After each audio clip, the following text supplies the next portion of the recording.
I pledge allegiance to the flag of the United States of America and to the republic for which it stands, one nation, under God, indivisible, with liberty and justice for all.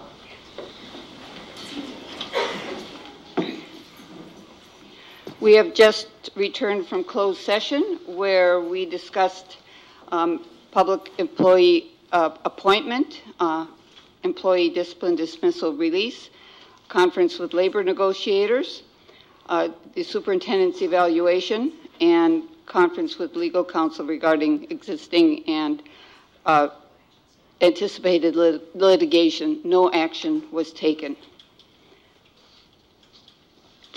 I would ask for approval of the agenda. I'd like to move that we approve the agenda, but I do have some changes I'd like the board to consider. I just had recently 8 hours of spine surgery, so I'm in recovery. And if I knew it was going to be 8 hours, I never would have done it. But I don't know how long I'm going to be able to last tonight.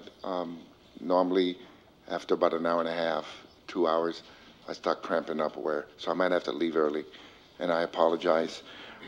So because of that, since we have two board members and they're not here, I want to make sure that any items that need action that are moved toward the front, because we have a quorum right now and we wouldn't be able to vote on it.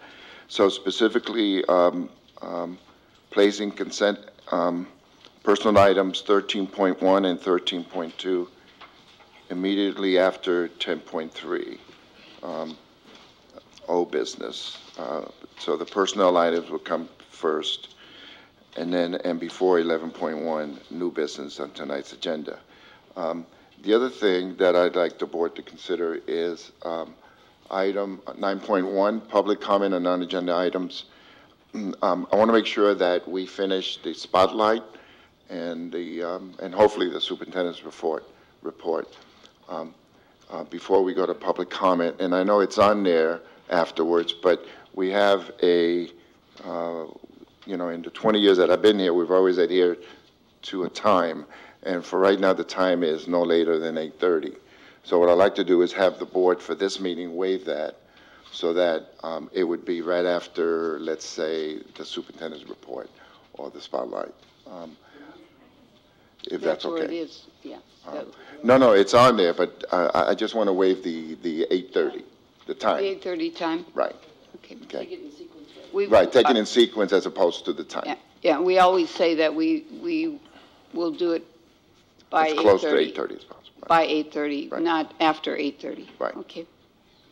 Okay, with that, I'd like to move that we approve the agenda before us. Okay. I'll second that. So, those changes. Member Rodriguez makes a motion. Member Crocker seconds. Second.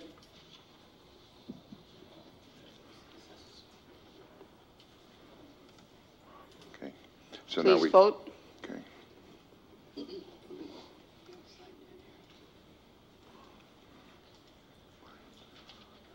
Is everything working with the two board members not being here? I think so. Okay.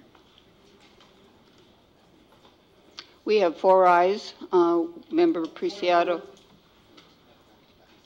Point of order. What is the motion to which we are voting on? The approval of the agenda with a adjustment to the order of the agenda. Meaning that we will go in sooner as to what we hear about the teachers and the students? No, everything will be in the same order in that regard. Right. Okay. You want me So to? 4 ayes. Thank you. You want me to address that real quick? Are you No, okay? I'm Okay. fine. Next, we move to student reports. Superintendent, do you want to introduce? Yes. I think we'll go ahead and start with if anyone from McGregor Campus Bridgepoint is present. Let's have them go first tonight.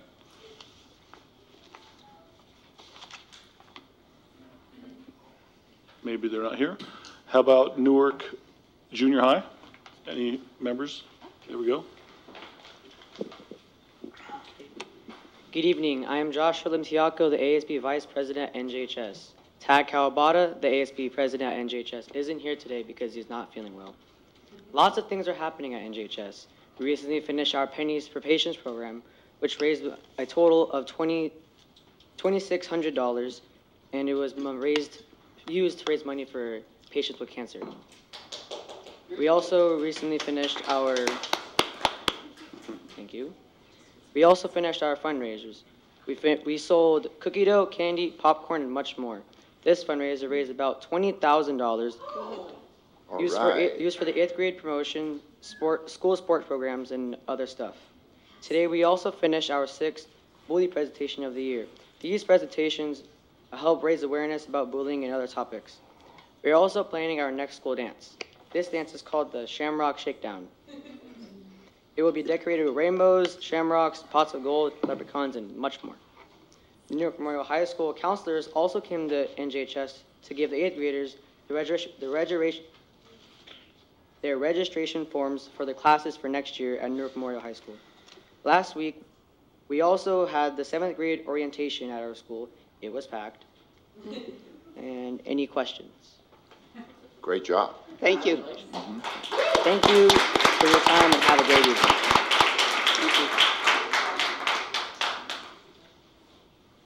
Okay, Sierra, would you like to do the Newark Memorial report Yes, or help please. lead that at least? So first of all, this week we are doing AP registration. So all students if you have students that are taking the APs, make sure to get their registration forms and money in by March 8th. A few weeks ago, elections took place for ASB and class officers. For ASB elections, Carrie McMahon won for secretary. For treasurer was Zaira Pineda. VP was Christian Bowker, and I had won ASB elections as president. As for my role here as board member, we are going through an interview process within the next few weeks for someone who I will continue to train next year. So I will still be here and training the next one for him or her to continue on for the next few years after I leave. Prom is coming up on April 14th. The theme is Midnight in the Bay. It will be taking place at the Bentley Reserve in San Francisco. We will be having a taco bar, Dippin' Dots, and boba, which is honestly the biggest reason people want to come. Tickets for prom will be going on sale Friday, March 9th. They will be $95 for the first 2 weeks, but will gradually increase all the way up to $115, so make sure to get your tickets soon. And if you are guest passing, also that has to get in because Officer Sandoval has to go through them. The Hats Assembly will be taking place this Friday. As always, lots of our clubs, including Indo-American, Tahitian, Ballet Folklorico, K-pop, and many more will be performing. If you would like to come and watch, you are always invited. Our students have been practicing non-stop for months to put on a spectacular show as always.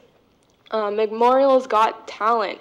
Finals will be taking place on March 28th, which will include Taylor Adams, Joshua Billman, Ashley Castellan, Ashnell Chan, Manny Cordova, Max Cordova, Abram, Heresia, Sheridan Leal, Sophie McCarthy, Haley Woods, and the Weathermen.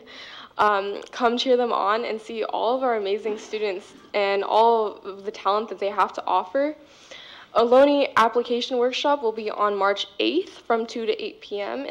2 to 3 p.m., not 8, in the library. So if any of your kids are planning to take Ohlone or need to take the Ohlone placement test, this will be on March 22nd from 2 to 4 p.m. You have to save a spot. And then I have lots of sports news. Congratulations, first of all, to Haley Nelson for being recognized as Girls Player of the Week by Cal High Sports. And then MVAL All Leagues, yeah. MVAL All League was just released this past week. So congratulations to Jamal Frenchwood and Caleb Belt and Haley Nelson for being recognized for basketball. Josh Santillan, Samuel Kanghir, Jesse Esperanza, London Lambana, Francisco Hernandez, Cesar Arroyo, and Alfonso Sandoval for boys soccer. Brianna Santillan, Emily Loizaga, Laura Fuentes, Christina Alvarez, Priscilla Alvarez, Jessica Novak, and Kristen Bauman for girls soccer. As you see, we have very talented athletes. Emily Patnode for girls wrestling, and Xander Pereira and Matthew Costa for boys wrestling. At MVALs for boys wrestling, the boys had 8 medalists, and 7 of which qualified for NCS. Brandon Margucci, Owen Glagos, Brian, Xander, Matthew, and Marcos, Jose, and Chance. Xander then went on to place 5th at NCS. North Coast Sections is our first NCS placer within the past 3 years, I believe, so that was amazing to have a boys medalist. Our girls wrestling team placed 3rd overall at North Coast Sections with Christina Craig, Ezra Vavao, Alexis Castaneda, Ariana Pereira, Emily Patnode, and myself medaling. We additionally had 3 returning state qualifiers this year, Ariana, Emily, and myself. And then finally at state, Emily Patnode won state. All right. Yeah. So she is our 2018 state champion for girls wrestling in all of California. And then Ariana Pereira also got 6th place. And then with that said, we have Newark Wrestling Club coming up pretty soon after school. So if you want any of your kids to join wrestling, it would be a great opportunity for you to come out and try out one of the best sports in the world. And finally, congratulations to girls varsity basketball team on advancing to the 2018 CIF Division II Championships. Yeah. Woo! They will be beginning NorCal tournament tomorrow night at Silver Creek tomorrow night. And so I'll keep you posted on how they do in NorCal Championships. Yeah, we are doing great things at school this winter season. So yeah. Oh, and then the crab feed is coming up in a few weeks. So if you want tickets, if you want to come to Crab Feed and support all of our amazing athletes we have, you can come to me or come to Coach K and purchase tickets to support our athletics. So yeah. Right. Yes. Everybody will be dressed in green, right? No, I'm kidding. No, St. that's Patrick's not Day. Oh, I was like, I don't know St. No, Patrick's blue and Day. gold, always blue. Yeah, it's blue and gold. Okay, that's all I have for today. Thank you. Mr. Can I, Rodriguez, you wanted no, to say Silver something? Creek, San Jose, is that where it is, or Yes. San Jose, right? Yes. Okay. And we'll be able to get directions, or if we need to. Yeah, I can forward it to you. Well, Thank you. congratulations to our Newark Memorial athletes. That's wonderful news. Thank you. Congrats, great job. Good job, Sierra. You need to bring your medal next time so we can see it. We do have a student from McGregor here. I'm going to return to McGregor campus for their report.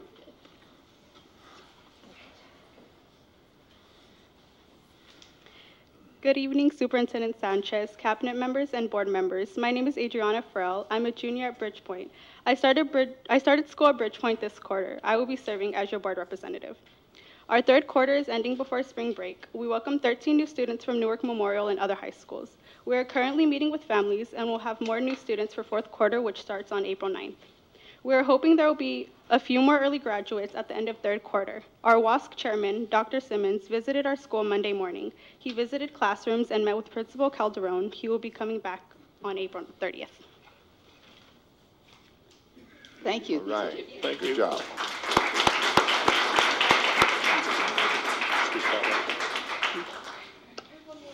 Go ahead. Okay, I just got this. Samuel Kangier, I'm sorry if I said that wrong. He was named NCS Boys Soccer Player of the Year as of today by Cal High Sports. So that itself is a huge accomplishment. So Thank you. that was as of today. You had a great year. Great news. Okay, thank you. Well, next we move on to our school spotlight. Would you like to introduce that, Yes, Superintendent? Principal Robin Surt, would you please proceed with your spotlight? Sorry, I'm a little shorter than the kids. Good evening, President Thomas, school board members, Superintendent Sanchez, and executive cabinet. It is my distinct privilege and honor to share the story of Newark's hidden treasure, Snow Elementary School. For the past few years, we have been encouraged to put our school on the map, to tell our story about why parents should choose to go to our school. I'm here to educate the community on why Snow is the school you want your child to attend. Snow is a place where extraordinary teaching and learning takes place. Despite some comments about our schools having subpar education, what you can find at Snow is a superior learning environment with a cutting-edge staff, dedicated parent community, and brilliant students. A great exemplar of the bold and sophisticated education that students receive at SNO is the 2 SNO alumni who recently spoke at a school board meeting, Abiyu Paul and Cesar Castillo. Their eloquent words and passion to support Newark students and teachers were vigorously applauded by our community. These young men are truly inspiring reasons why SNO is the hidden treasure of Newark Unified. So what makes SNO a unique place for learning? It's the 21st century educational experience that is provided to students by a stellar staff that collaborates to ensure their success. Some of the highlights of our staff's commitment to student achievement are a focus on literacy. Our school was the first to embark on the Lucy Calkins Writing Units of Study 5 years ago, and we continue to implement those daily. We then, 3 years after that, embarked on implementing the Lucy Calkins Reading Units of Study, and they both work hand in hand to support our students with the Common Core standards. We've been using the developmental reading assessment over the past 5 years. Again, it was our staff who piloted and utilized the assessment that is now district-wide. As you know, 4 years ago, we went to full-day kindergarten. That was district-wide, and we increased the kindergarten standards, raising our expectations to 100 sight words and letters and sounds by December, and we've been doing that for 4 years. The reason why I share that with you is we often say, is what we're doing working? Well, here's our data to prove it. So what we look is at 3rd grade proficiency rate, which really shares with which is an indicator of student success. And so as you can see, as I shared, we've been implementing Readers and Writers Workshop for 5 years and assessing our students in their reading. So you can see the huge growth. Oh, I thought somebody was saying something to me. You can see the huge growth in the past 5 years. So what we are doing is working. We've increased from less than 50% of our students to over 65% of our students. And so that's a huge success. So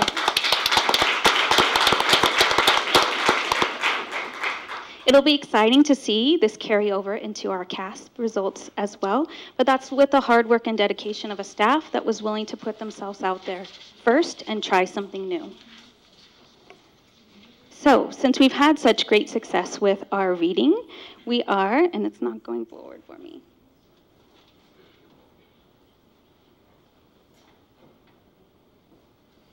I'll keep talking. But the next slide is we have shifted our focus now to math. Last year we were challenged with choosing 2 letters out of STEAM to focus on for the year. And so we could not decide, so we chose math and science. And so we've had a huge focus this year on our math. We've had a professional learning community around the 8 mathematical concepts and practices, and our teachers, we've done some studying around that. And what we've decided to do as a staff is we have 3 focus areas. One is problem of the month. You can kind of see up there, it's touchdown totals. And so as a school, entire school, we are focusing on a problem of the month. There are letters A to E, so they start with pre-kindergarten to high school, and so students collaborate in their classroom to go as far as they can with the problem of the month. And at the end, we had a celebration where our grade level buddies, so like 4th grade and 2nd grade, 6th grade and 1st grade, shared all of their strategies. So it was fun to see the 6th graders learning from the 1st graders on how to solve math problems. We've also been doing number talks, as you can see at the bottom. It's finding ways to work through orally, work through problems, either with dot talks or through math equations. And so we're really getting our kids, giving them the opportunity to learn how to think critically and then express themselves. In addition, we're working on some performance tasks. We are starting to do the MARS performance tasks provided by SBMI that we've had a collaboration with this year, and utilizing that as a resource to, again, help our students with performance tasks and things that they'll come across on the CASP to help them be more successful. Each grade level, we look at our data, and each grade level creates an action plan. We had a school-wide site goal of doing the problems of the month, the number talks, and the performance tests, and then every grade level takes that and makes a grade level goal. And we are coming to the completion of our first round here at the end of the second trimester, and teachers will be going through the cycle of inquiry and seeing how it went, and then creating new action items. So as I said, we took on math and science. So the way that we're looking at science this year is in our innovation lab.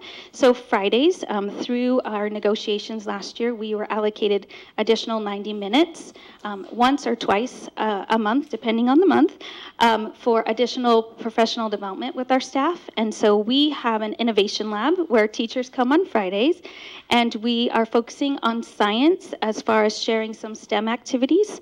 So we do the hands-on as a staff, and then teachers can take that back to their classrooms. Like our ELD teacher takes these lessons and does it in her ELD support class as well. In addition, we chose our Fridays to be about innovation. So it's about taking something we're doing and making it new. And so giving teachers the time and opportunity to do some research and to help them or give them the time to innovate. So we've had that focus on science as well. So which we also had the opportunity this year. Abi, who I spoke about earlier, worked in our summer math academy. He was a high school tutor. He's a senior this year. In the math academy, he participated in the Friday STEM days, and he decided to give back to our community, being the alumni, and he and a couple of other seniors put on an after-school STEM class. All out of the goodness of their heart, they volunteered their time, and so we were lucky enough to benefit from that. And it was our 4th, 5th, and 6th graders, and we had about 25 students that participated in a 6-week-long after-school STEM class. So we were really fortunate, again, to benefit from our students giving back to our community. So in closing, thank you for the opportunity to highlight the unique learning opportunities offered to our SNO students. We are proud of the hard work and commitment that our students and staff display on a daily basis. It is my privilege and honor to work in such an amazing school. Thank you.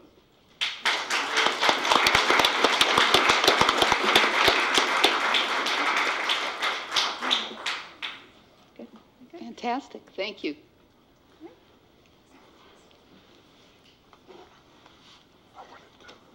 Next, we move on to our superintendent. Oh, I was looking, I see it now. Ms. Sir, would you mind coming back? I didn't see Mr. Rodriguez's request here. Thank you, Ms. Surt, for an excellent report. And,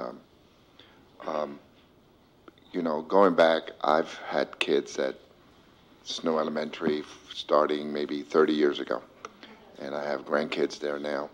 So I think that all our schools naturally are the best, but Snow is naturally... It's okay, you can say it out loud. Okay. Snow's the best. Yeah. You can say it out loud. Snow.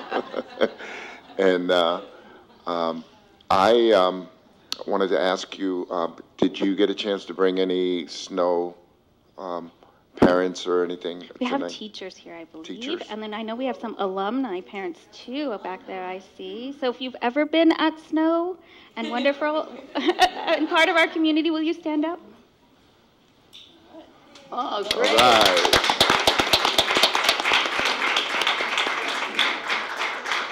Even one of our officers. And how long have you been the principal there now? This is my 8th year.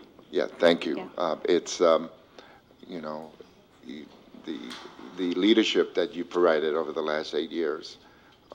It's so important to have a principal leading not only an elementary school, but a whole community, because every one of our schools is a community, or is the center of that community.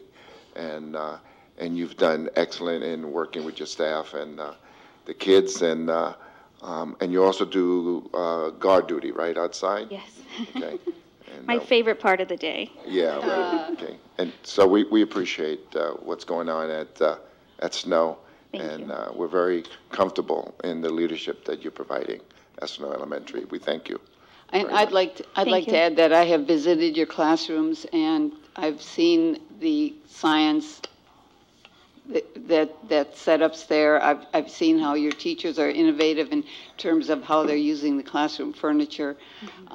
Everything in every classroom I've visited is just alive and focused on students, and so I'm not surprised to see how your internal evaluations have improved. Thank you. Thank you. Thank you.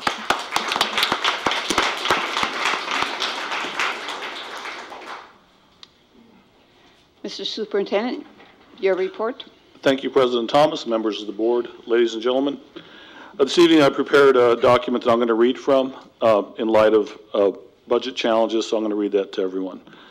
Given our recent budget challenges, the 2017-18 school year has presented tremendous budget challenges for many districts in the state of California.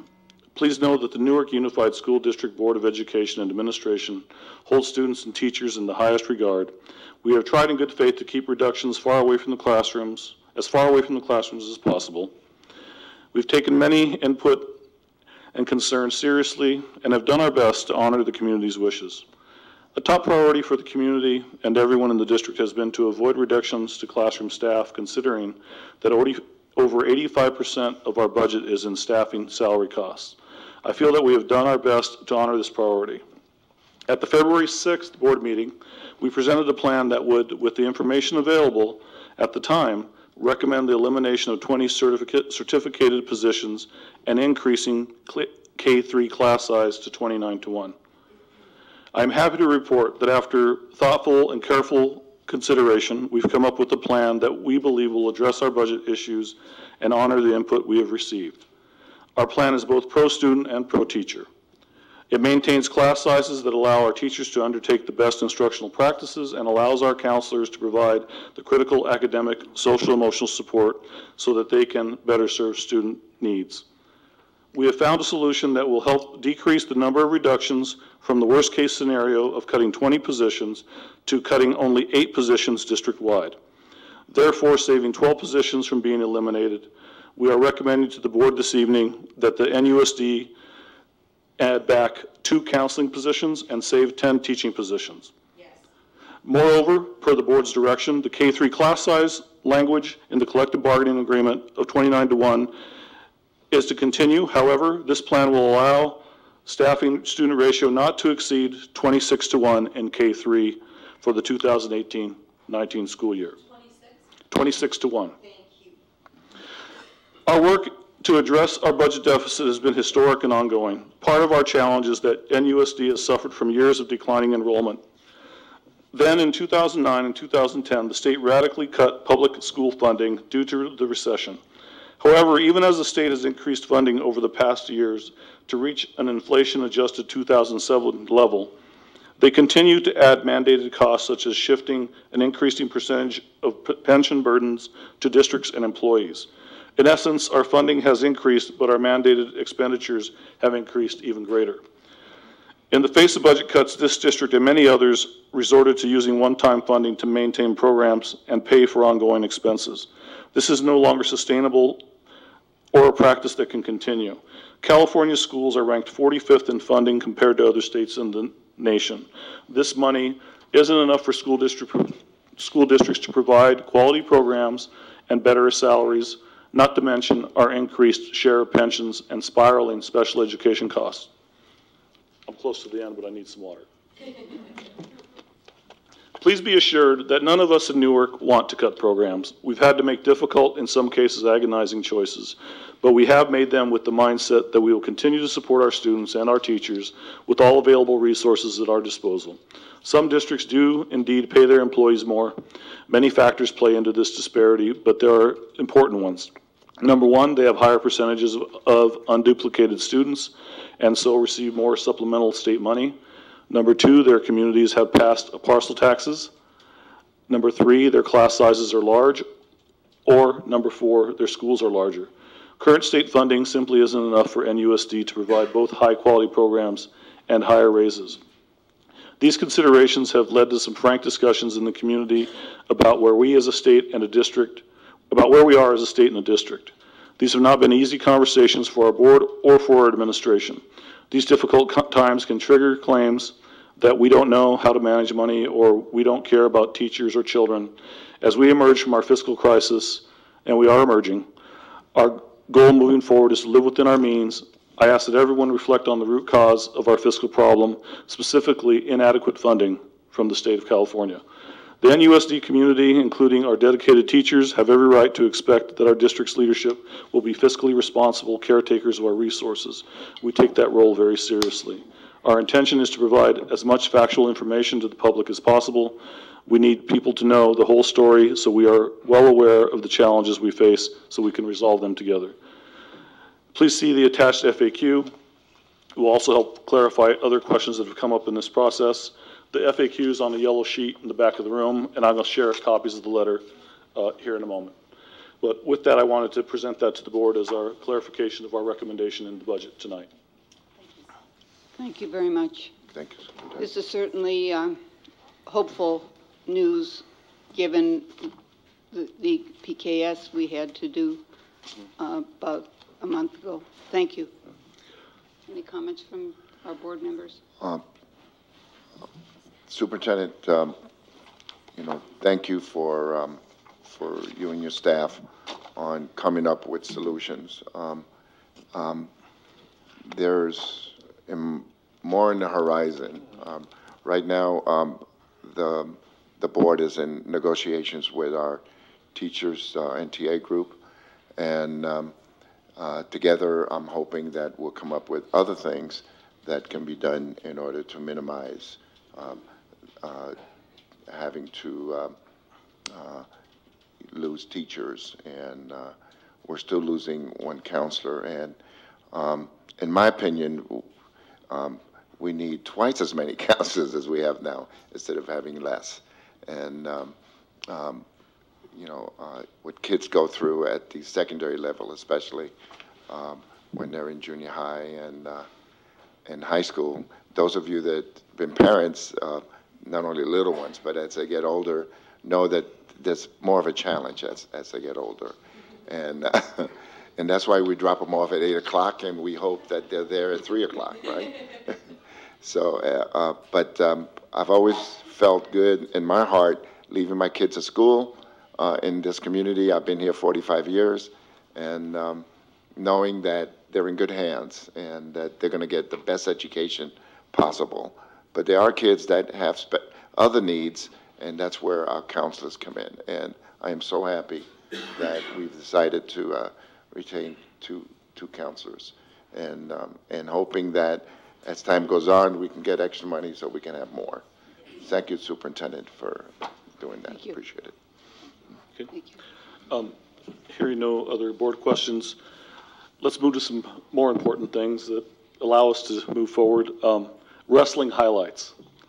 The boys wrestling team continues their excellence on the mat and in the classroom. This year at the NCS Division II Dual Meet Championship, the Cougars placed third. This follows 3 years of top 4 placement with the second place in 2015, fourth place in 2016, and a third place in 2017. The team was led by its senior captains Marcos Clavo and Alexander Pereira. Pereira followed up on the team championship with an individual championship at the league meet and a 5th place finish at NCS individual tournament. Also taking home the individual league championship was junior Matthew Costa. Our boys team looks forward to a successful 2018-19 season. As we are only graduating 3 seniors, we will also be the beneficiaries of counting an excellent junior high program that is currently training many outstanding young boys and girls for their high school careers. The majority of our team has benefited from the junior high program, and we coaches appreciate the continued support we have received from NUSD. I want to congratulate them, but I saw Coach Hess in the background. Are you back there, Coach Hess? Can you bring the team forward so we can recognize them? Woo!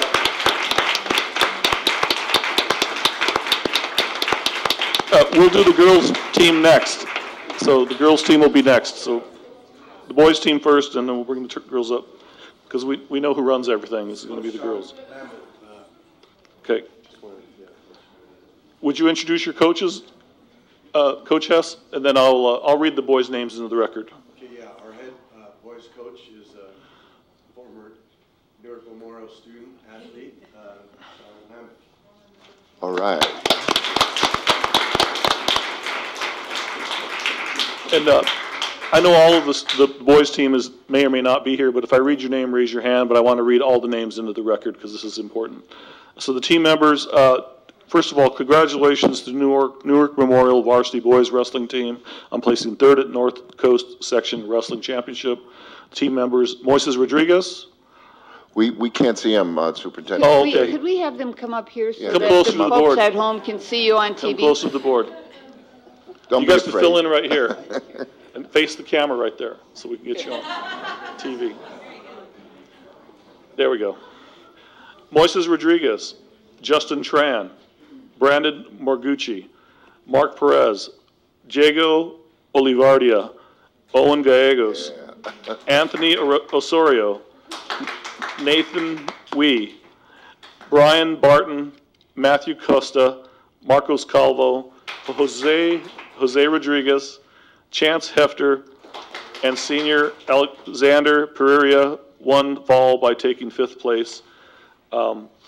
Congratulations to your team.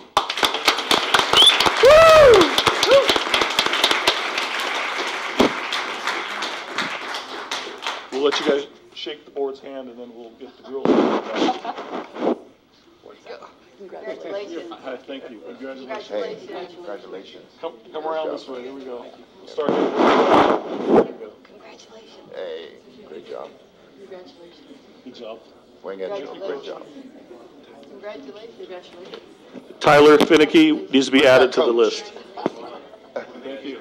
Thank you so much. Thank you. Appreciate it.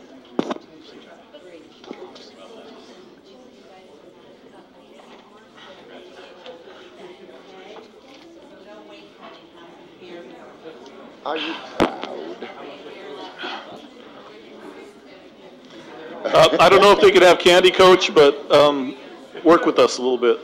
How many of those boys? You got it next year. 9 months with candy. Enjoy it. It has to last you 9 months. Okay, thank you guys. We're gonna move to the girls wrestling team. Congratulations, guys.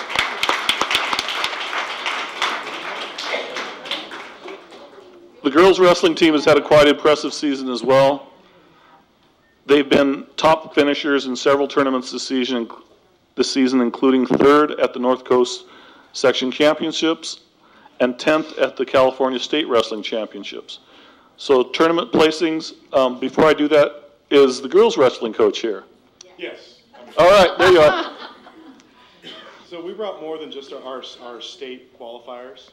Okay. Our girls actually, they took 3rd as a team at NCS. All right. Last year they took 1st at NCS as a team. So with us today we have Caitlin Euling, we have Kelly Mui, Daisy Rodriguez, Alexis Castaneda, Ariana Pereira, and Sierra Van Rossum. Boom up. We're going to, let me read all the names in the record, or we can shake hands first if you want. Thank you. Thank you. Congratulations. Thank you. Congratulations. Good job. Good job. Hey! Give me a kiss. Congratulations. Congratulations. Stay up here. Don't leave. Don't leave. I'm going to read your names real quick. So I have to read the tournament placings. And raise your hand if you're here and I mention your name. First, Jesse Bethel. First at Jesse Bethel was I guess these are the team placings, is that right? These are the schools. Okay, second at Roger Briones. Third is the Rich Swift Ironman duels. Third at Brittany David. Fourth at Folsom. Second at Women's West Coast Tournament of Champions. Second at WAAC League Finals. Second at Lady Baylor. 4th at Napa, 3rd at NCS, 10th at State. Something's going right over here, ladies. Congratulations. And state qualifiers, Sierra Van Rossum. I know Sierra's here. Ariana Pereira. How you say it? Pereira? Pereira. Thank you. And the state champion, Emily Patenaude.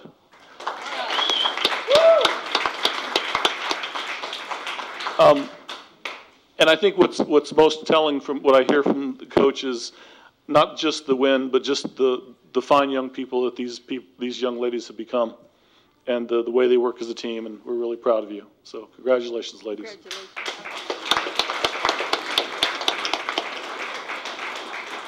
All right, thank you. Thanks, guys.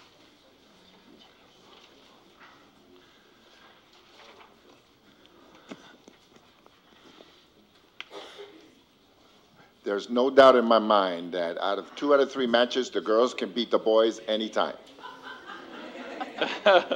They're both nodding their heads. I think one more section to report, or two more sections. Next, I want to just tell you that we had a really good meeting. We, meaning me and Member Rodriguez, had an opportunity to go to the high school and sit around the table and talk to high school students about some of their concerns about the budget. We talked about budget cuts and how do we stay more connected with students. We had some Q&A back and forth on how things work in funding public education. And just really always impressed with the caliber of students at Newark Memorial and just their willingness to try to help us solve problems, which I think is remarkable. And as a result of that meeting, we're going to continue to go back once a month, me and at least one, maybe two board members, to continue the conversation with students. And I don't know if you wanted to add anything to our conversation or what your reflections were on that, Mr. Rodriguez. I wanted to thank student board member Sierra for inviting us and putting the meeting together. Sometimes the students feel like they're out of the loop and that we're talking about cuts or whatever that affects them personally, and yet we don't take the time to talk to them. So it was a great get-together with student leadership and very hard questions, and I felt that we took the time to answer some of them. One of the things that that's come up in the last two board meetings that I've watched on my laptop at home while recuperating was, how did we get $3 million in the hole? And what happened to that money? And since I'm the oldest board member, I've been around the longest, it's just within the last 8 to 10 years since my kids graduated from Newark Memorial that we've lost almost 1,000 students. And that equates to about $10 million. And that's a heavy hit. And we could have, during that time, made cuts like the MCA program or cut the Puente program, eliminate AP or cut that down, reduce the number of athletic offerings that we have other than your big ones of football, baseball, and basketball. At the junior high, the electives, and at the elementary school, keeping the school size to 24 to 1. We were very fortunate and blessed that we had one-time monies during the last 8 years that we could use to keep some of these programs going. Now, in retrospect, I might think, well, maybe we should have made the cuts during those years. But the kids that were in those programs and that benefited from having lower class sizes, they and their parents appreciate the fact that we didn't do that we didn't make the cuts. And but now we're at the end of the road, and our money is basically gone. And I'll take responsibility for a lot of that. I feel that if you have a dollar that the state gives you, that dollar should be used on kids and keeping programs going and keeping counselors. And to that effect, I've always approved the budget over the years, even though knowingly we probably should have made some cuts. And now we have a new superintendent that's only been with us 2 years, and he's got to guide us through this because the state says you're at the end of the road, and either you make the cuts oh, we'll take over the district and we'll do it for you. And we don't want that to happen. So in working with our partners, our union, I'm sure that we're going to get through this very difficult time, and we'll be stronger because of it. And so I'm very confident in the Newark community understanding, if not agreeing, at least trying to understand where we're coming from. That $3 million was spent on children, on keeping things going for Newark kids. And, but here we are. So in our conversations with the students, they brought that up. They had very hard questions. One of the things that also came up was the issue of tenure. As you know, with our teaching group, that once they attain tenure, then they have seniority, they have a right to do different things. And so we told the students that that would be a conversation that be better had with their teachers to fully understand what tenure is. We encourage the kids there to encourage their students that if they have any issues, if something comes up in the classroom, then you deal with it at the classroom level. You deal with it at the site level with the principal. You don't come to the district office. And you got to deal with it so that it can be handled there. So that was important for them, and they felt that, you know, they were being heard, and we're hoping that we have another meeting with them. And these are student athletes. When we just gave awards to, or listened to what our athletes have done. Our athletes are also primarily students, and they're second to none, in my opinion. And so they're students first, and athletes second. And in spite of the challenges of being an athlete, they do a very, very excellent job. And Sierra, I thank you for the leadership that you've given to in helping us put that together. Maybe you can share some thoughts on it, if you don't mind. I just want to say thank you from all of the students that I put together. They were all, some of them were student athletes, but some of them were more into drama, or some of them aren't taking AP classes or aren't. I wanted to touch all different criteria across students, across campus, and everyone was just so happy and thankful that you took our very hard questions to heart and stayed with us much longer than the time limit permitted, and just so we could get anything that possibly popped in our heads in.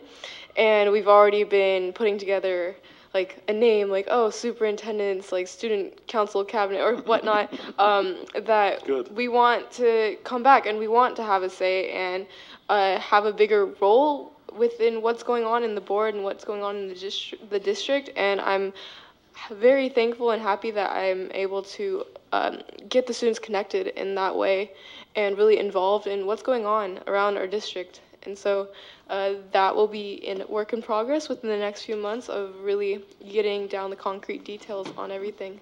And so yeah, I just want to say thank you for that. Thank you, Sierra, for being a leader in pulling this together, and for you, Member Rodriguez, for working with the superintendent to have those tough discussions. Ms. Crocker? Yes, I just would like to say that watching the students tonight, listening to Sierra, makes me feel very proud of our district. I think sometimes people like to dump on people that are in situations where they have to make tough decisions. And I think we have to remember the community that we have at our schools are marvelous. If you go to any of the schools, you will find the teachers are dedicated, the kids are excited, the parents are there. We're a small community, and so it's really easy to see when there's a malfunction that's happening. And we need to address that, but I also think that we need to celebrate all the wonderful things that happen. Close to 40% of our students are involved in outside sports, extracurricular sports, things at the high school. That's a fantastic percentage. And those of you that have been involved in any kind of athletics in terms of a high school know how important it is to developing your character. It's terribly important. And so giving that experience to the kids and providing the facilities, which we do have, is really very important. And I really want to thank all the coaches that dedicate the time, because they certainly are not getting paid for their time. They are developing or dedicating the time to be involved with the kids and to make sure the kids learn that if you work hard, you'll see results. And a lot of kids don't know that because they've never worked hard. So I think this is one place where they really learn it. So I'm very pleased, and thank you coaches that are here. Thank you, Coach Hess, and thank you for all the coaches at the high school and all the kids that are involved, because it's a wonderful thing that we have in our community, and I'm not sure that's true in all communities in the Bay Area. And I would like to echo what my board colleagues have said, but also to talk a little bit about our elementary schools and the fantastic work that's going on in those schools, as echoed today by Ms. Surt with Snow School. Several years ago, even though it cost a little bit more money, we instituted an all-day kindergarten, and I keep hearing from teachers, first grade teachers, second grade teachers, how better prepared our students are coming into first grade. So we've done a lot with the minimum resources that we've had and with the state cuts. So I think given what we've been dealt, I'm very satisfied and happy that we have been good stewards of the community's resources and spent it well. Thank you. Can I add just quickly? One of the things that came up that I thought was very important, a question from one of the students was, we talk about the fact that we've lost students, and the question actually is, why? Why are you losing students? You know, when a two-bedroom apartment or a home runs well over $3,000 a month, you can't buy a house for less than $700,000-800,000, you can understand why families are looking toward Tracy, Manteca, Stockton, and other areas in order to have their dream of owning their own home or being able to rent at a reasonable rate. So that came up, and then the issue of us going, why are we 45th out of all the states in funding? And the superintendent highlighted that, and we're constantly talking to our representatives, our senator and assembly member, about at the state level, if they could just bring us up to, let's say, average and within all the states, and give us another $4,000 or $5,000 per student, we wouldn't be able to, we wouldn't be here tonight talking about budget cuts. So that's something that all of you can get involved in writing your representative, and we're doing it. We go up to Sacramento when we can, and lobby for more money for our schools. Okay. Thank you. Just on a final note, I know Sierra and I are still having conversations about how we expand this idea, and I can tell you they want to talk to other board members. So we're going to put together a calendar for the rest of this school year, once a month, and invite other board members. I also think inviting other, probably junior high and high school, Bridgepoint, McGregor campus, to kind of expand this idea. So more to come, but I wanted to report on that. But thank you. And then the final item really for me to report on tonight is very timely and important, especially in light of recent events around the U.S. and school shootings and what's been going on. So I'm going to ask one of our partners, Lieutenant Jolie Macias, to step forward, introduce her team, and talk about our partnership and what we're doing. Just so I'm clear, do I go to the right? Okay. Hi, everybody. Thank you for having me. My name's Lieutenant Jolie Macias, and I want to quickly introduce Captain Jonathan Arguello. He oversees field operations, and then most of you in the room probably know the former officer Sandoval, but it is my honor to announce that he is now Sergeant Sandoval. All right. And it's also important to let the board know that that Sergeant Sandoval will be continuing his relationship with Newark Unified as our dedicated school resource officer sergeant. Great. Okay? All right. In addition, he oversees a patrol team, so this is a collateral assignment for him that I can't think of a better person to fill that role. Just a quick point. Did I see you raise your hand as a Snow alumni? Yes, Captain Arguello was. Captain Arguello. All right. That's right.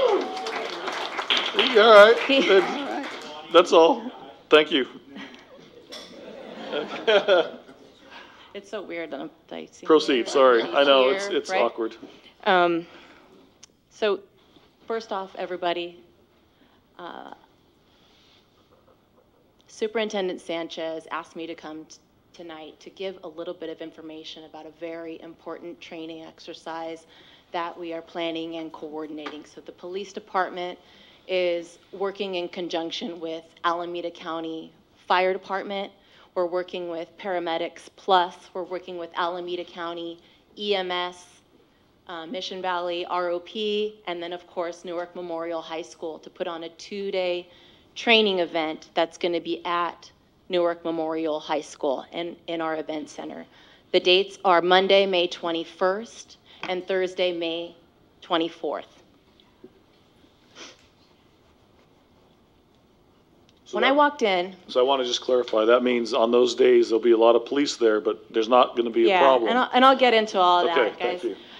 One thing, when I walked in, I had a brief conversation with my previous speaker from Snow Elementary. Robin was asking, how do we get in on this training? How do we get on this training? And it's important for me to give you a little bit of background before I go into what we're going to talk about coming up in May.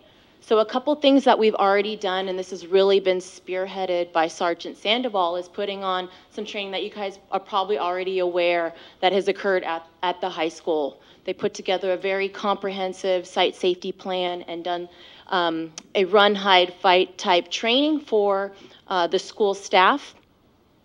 They've also rolled this out to the junior high.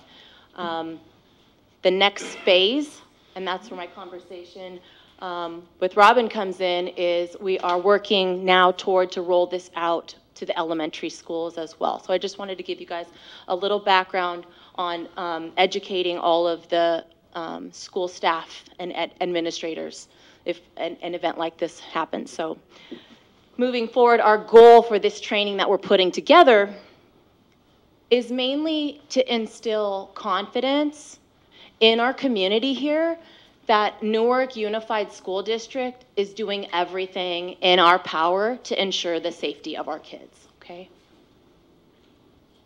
So what is an active shooter? I'm sure at this point in the game, if anybody has seen the news or looked at social media, we know, pretty much have an idea of what an active shooter is. As we've seen in events such as Sandy Hook, Virginia Tech, Orlando, Las Vegas, San Bernardino, etc., and now most recently at Stoneman Douglas. This training is focused on active shooter. An active shooter, like it says here, basically is an incident where it's targeting a large number of people at one time.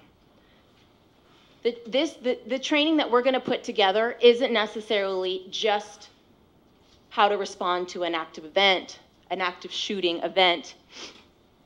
It's also going to lend the interoperability of all the agencies that I previously mentioned, and it can also translate over into a terrorist type event. It can translate over into a natural disaster or any other critical incident that might occur within our community.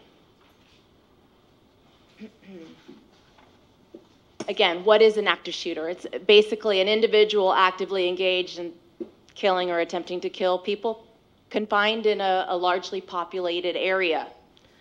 It's important for me to point out that there's I want to show you, just kind of give you a snapshot into some statistics. The FBI put together this pretty comprehensive report some years ago that they highlighted, or they looked at events from 2000 to 2013. So I'm a little bit dated on my reports, but it's the most comprehensive report that I want to cite, but it really gives me a good insight to you to share with you guys.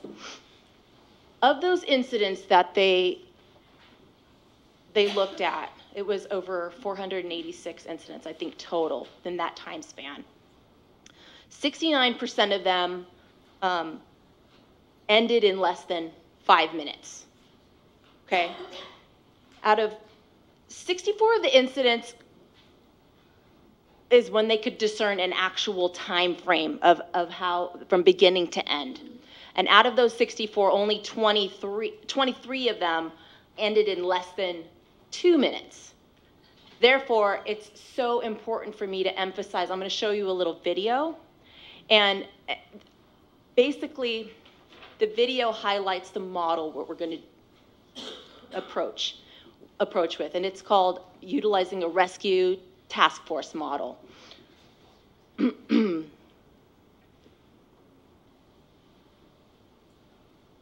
rescue task force allows for a much more aggressive approach. I'm going to show the video in a second. It's modeled San Leandro Unified School District in conjunction with their police department, Alco Fire also, and the same team that we're going to be working with to put on our training is highlighted in this video.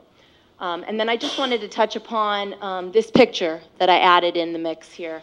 Oikos University, as you guys know, just is a reminder to this community that this is something that can happen right in our own backyard, okay? For those of you that don't know, this occurred in April 2nd, 2012 at a private university just up 880 from us in Oakland. So you got it? Okay. Just kidding. Do you want me to go back?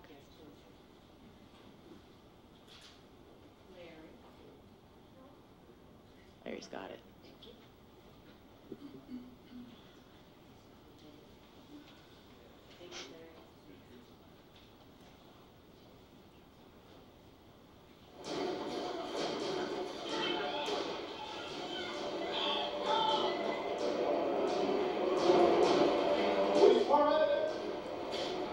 We're here today working with the San Leandro Police Department and Paramedics Plus and other allied agencies on an active shooter drill.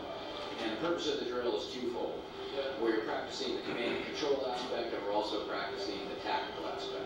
So some of the doctrine on active shooter calls has changed to be more proactive and a little bit more aggressive. So what we're doing with this drill is, from the command perspective, we're practicing deploying our assets much quicker than we would have in the past, getting our hands around the problem, talking about different sorts of notifications that are required, and actually working with law enforcement and other agencies that we may not traditionally work with.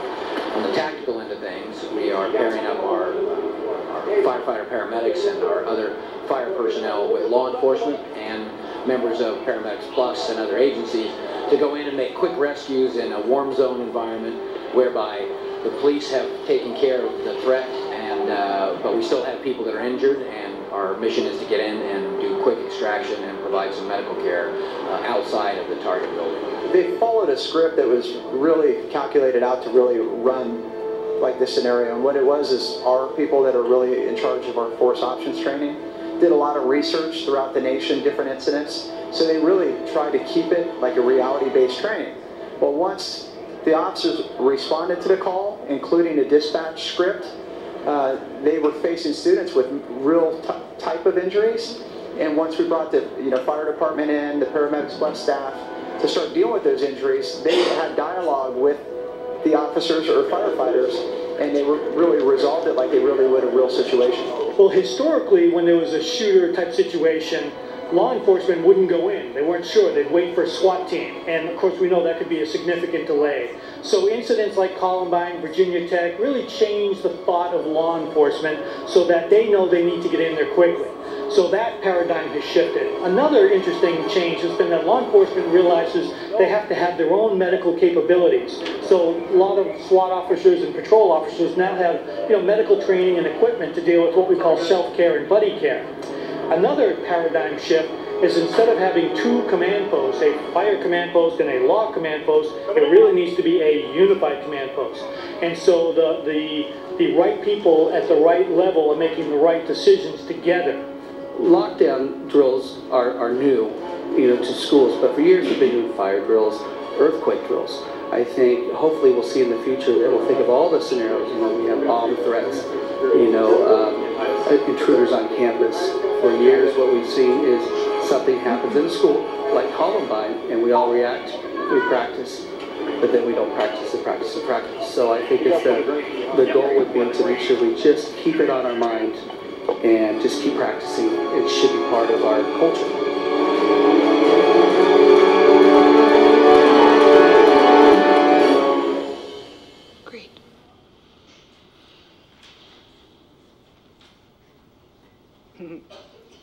Wrong one.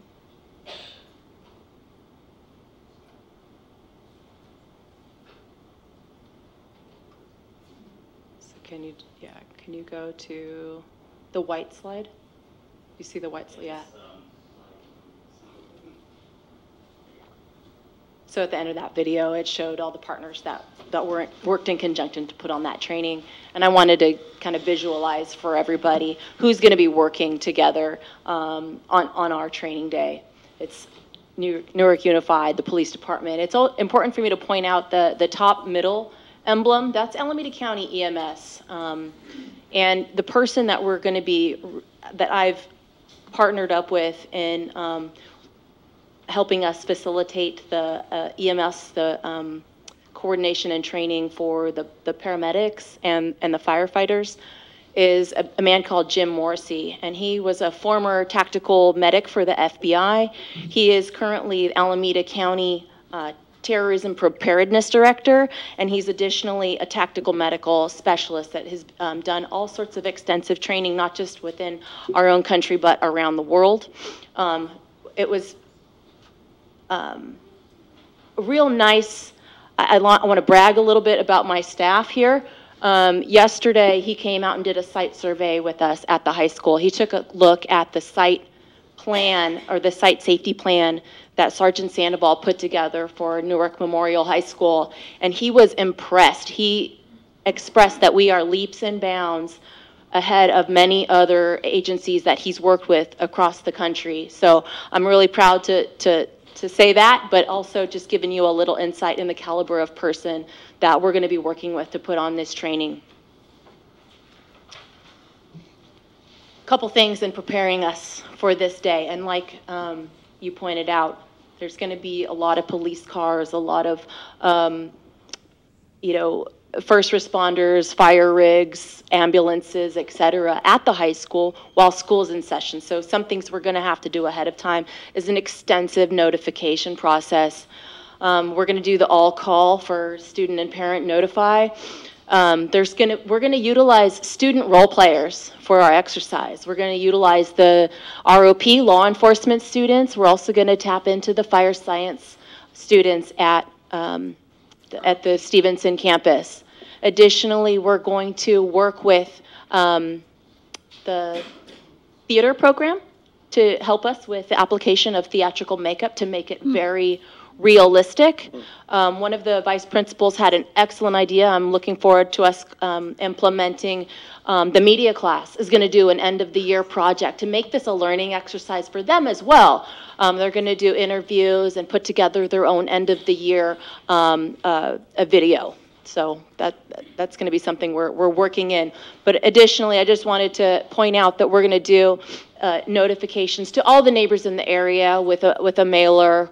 We're going to reach out to all the local businesses adjacent to the site, mainly on that north end shopping center there near the Taco Bell, etc. And then we're going to utilize that school marquee that week and use our police signboards that look similar to the one in the bottom right-hand corner there. So how will we do this while school is in session? That's a big question. Not just how will we do this, but why are we doing this while school's in session? Well, I'll tell you, there's nothing more important than making training as realistic as possible. And we're going to accomplish that by having not just the student role players involved, but the staff involved and really learning and observing and identifying some of the challenges we're going to face if we encounter an incident. So this is a snapshot of the area that we're going to be working in. You guys all know it very well, the event center. That yellow line is going to delineate where we are going to basically barricade off. And I just kind of created some red boxes to simulate like some fire rigs. Nothing is to scale, don't judge me. The blue are kind of, representing of police vehicles and then ambulances. So we're really going to be working on the far north end of school, keeping that area contained and under security throughout the entire duration of the exercise. The entire event center is going to be, we cleared it with Athletic Director Kolihi, that we're going to be doing some, we call them dry runs, just walkthroughs and whatnot, to really familiarize not just us, the law enforcement staff, but all personnel with the intricacies, the ins and outs of that kind of complicated floor plan. So we'll be accomplishing many things here, the site familiarization, and just wanted to give you an overview where we're going to be working. The actual scenarios, which are going to, like you saw in the short video, are going to be some live fire exercises, not to, make any, we're not using real weapons. We utilized in training airsoft type weapons. There won't be a mess. We're going to keep it clean. But with the theatrical makeup, there will be a little bit of, tarps put down to make it very realistic. And there's the potential for, having to have a little bit more of an extensive cleanup than normal.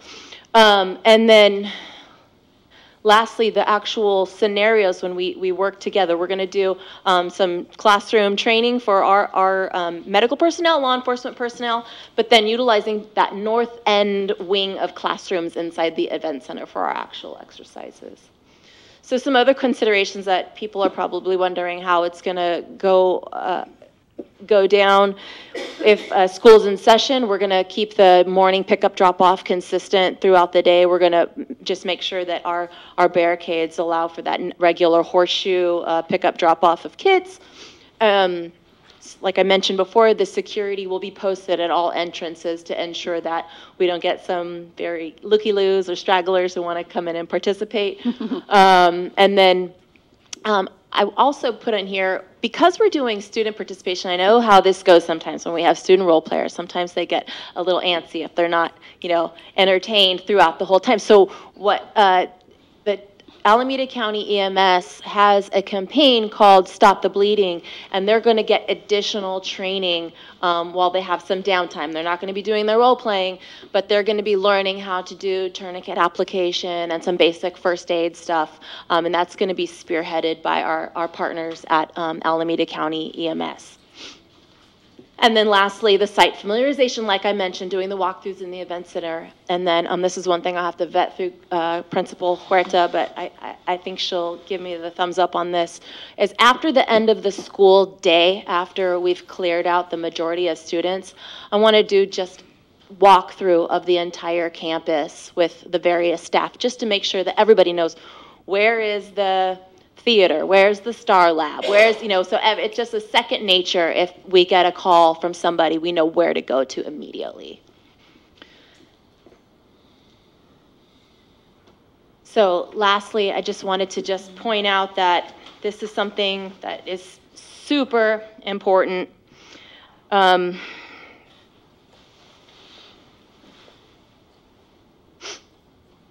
know it's not a very pleasant topic, but there's nothing more important than the safety of our children.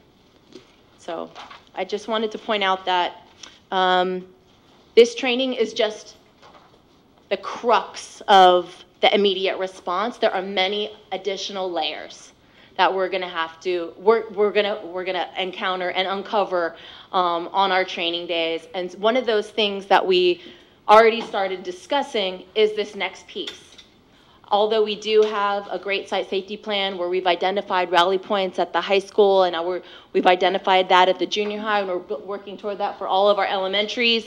The next piece beyond that is, what do we do after? So the next time I come and meet you, as speak to you at the school board, we're probably going to have to address this next phase of what we would do in a critical event. So parent reunification, I want us to start having that dialogue and discussion, and other things that we're going to have to look at is aftercare. What do we do after the event? So just lastly, I'm going to leave you with one more reminder that under pressure, you don't rise to the occasion, you sink to the level of your training. And I just want to lastly emphasize that the importance of replicating the realism. And that's why we put this thing all together. When we get all these groups and stakeholders involved, we'll be ready to respond. Okay. If you hold for a moment, the board might Yes, ask of course. questions. Well, I would like to say thank you so much, and I'm just so grateful that you are doing this training at our high school, and that the community is involved in it. It's so important and so needed at this point in time, and timely given what has just happened. So are you going to be videotaping it? So we'll have the media class documenting. Good. And then that's the one thing I didn't mention in here, but I do plan to reach out to the media to see if they would be interested in covering similar to how the San Leandro piece was covered, and hopefully Superintendent Sanchez, if you'd be interested in participating in that as well. Ms. Crocker? Yeah, I'm delighted that you're doing this. You're taking a lead in this. My concern is that there are things that we can do on the campus, facility-wise, that might be simple, that might make things better. And so I'm hoping that you will come up with recommendations of modifications that we can make, whether it's fencing or whether it's location of something, whatever it might be. I think let the board know what it is that you find that needs to be adjusted, because number one is the safety of our children. One thing I didn't mention that is already in the works, and this is another credit to Sergeant Sandoval, is the Key Project, which basically every single key ring of every officer in the city will have access to the entire campus. And that's something that has been very difficult to accomplish many years to come. Previous SROs, our current chief, he said he faced that challenge years ago when he was SRO. So thank you to this board for approving all of that. Yeah, so I think it's important that we know, so we can fit it in. We're talking about doing a facilities plan, and so I think that needs to be part of it. Yeah. So keep us abreast. Absolutely. Ms. Ben Rothen? That was before? Did you want to speak? Yeah. Thank you very much, and we're looking forward to the your presentation or involving us in it, and that, what's that, May is going to be May? May 21, 24. Okay, thank you. I have two family members that are retired NYPD officers, and my sister teaches very close to the Douglas, the school in Broward County, in Fort Lauderdale area, and that whole community, it's just a devastation. We had an incident at Newark Memorial High School about 7-8 years ago. 2009. Right. Yep. And my daughter Monica reminded me of it, and how everybody was so frightened, and we were very, very fortunate that the staff, with the district office and the staff at the high school, everybody dealt with it very well, and the Newark Police Department, because we couldn't let our kids go home all day long. There was many learning points. Right, exactly. From that. And you mentioning not being able to go home, I mean, that's what I'm talking about, that parent reunification, doing a much better job. Right. And that's where, and that was a frustration, right? We're going to progress and move trying forward. to find out where their kids were and stuff like that.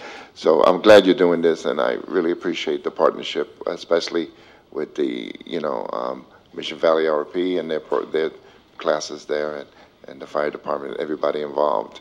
And thank you, and we're looking forward to this. Appreciate it. Lieutenant.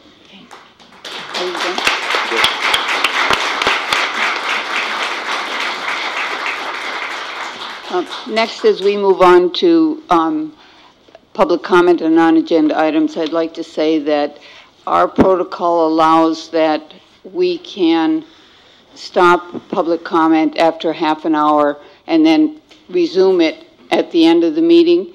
And given that Mr. Rodriguez may have to leave early and we want to get some action items taken care of before he does, I would hope that you will be as succinct as possible. We have about 20 people that want to speak. If they each take their full 3 minutes, that would be an hour. So let's try to keep it to a half an hour if we can, and if we need to extend it, because each one of you, it's important, each one of you gets your 3 minutes if you want it, but we may have to continue at the end of the meeting if it goes too long. So with that, I'd like to call up Angela Silvera. Thank you, Angela. Ryan McCarthy.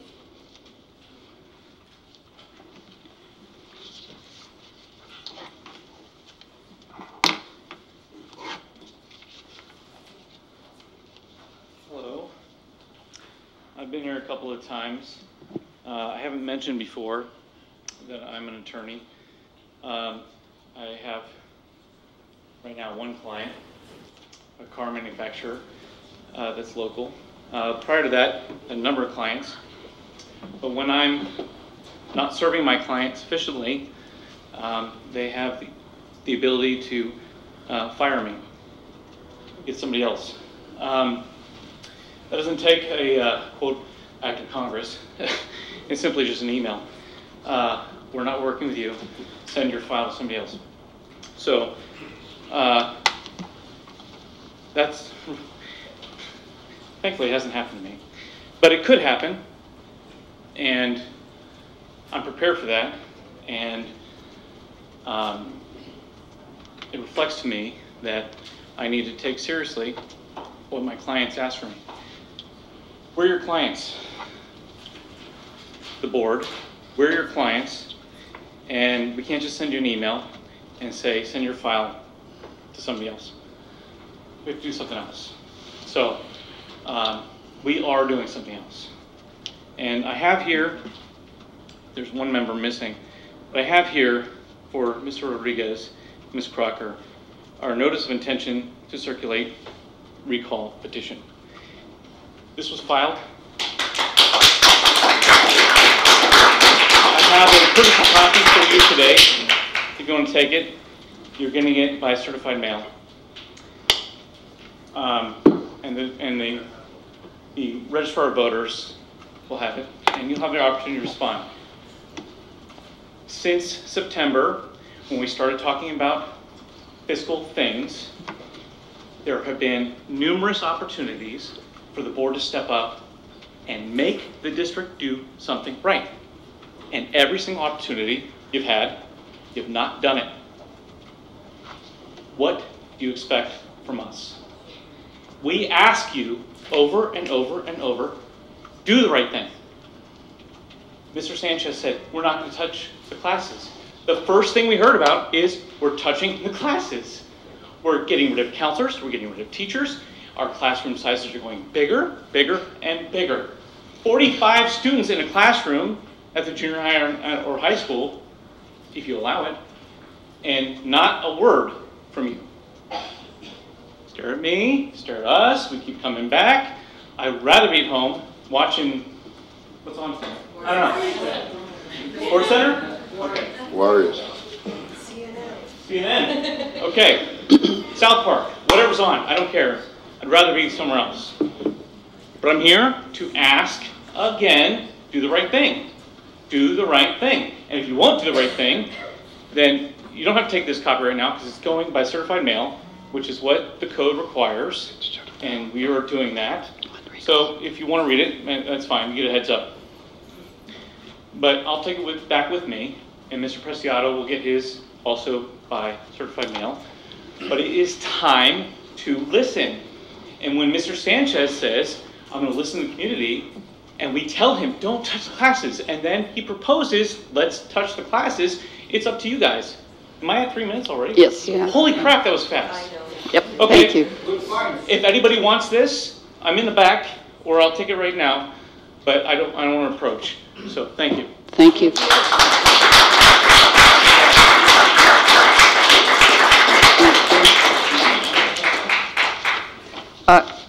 Next, Kimberly McCarthy, followed by Jamie Muller. Muller.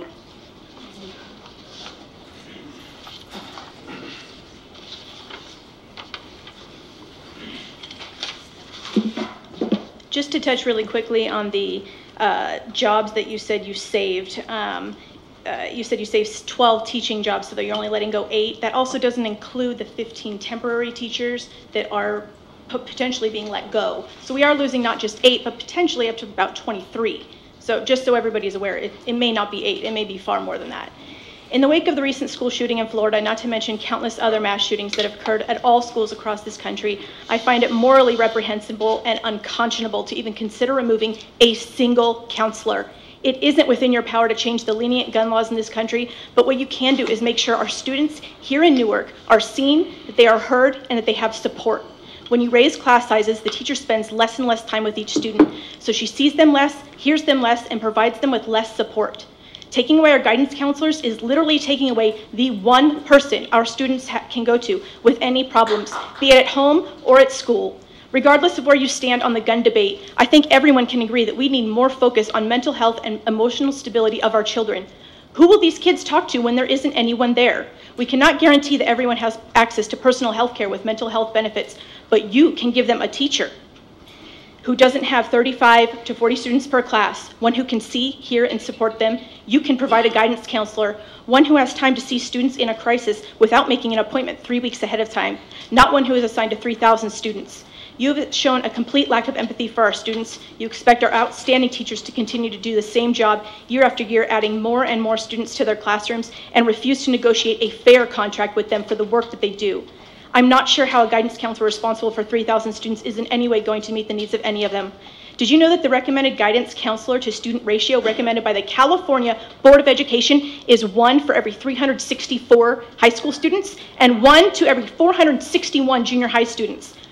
What you are proposing is far greater than the recommended ratio. You are the trustees. You have been saddled with the responsibility of making a very tough decision. But you also have the ability to say no, no more. Send the budget back to the district and tell them to do better for our students and for our future.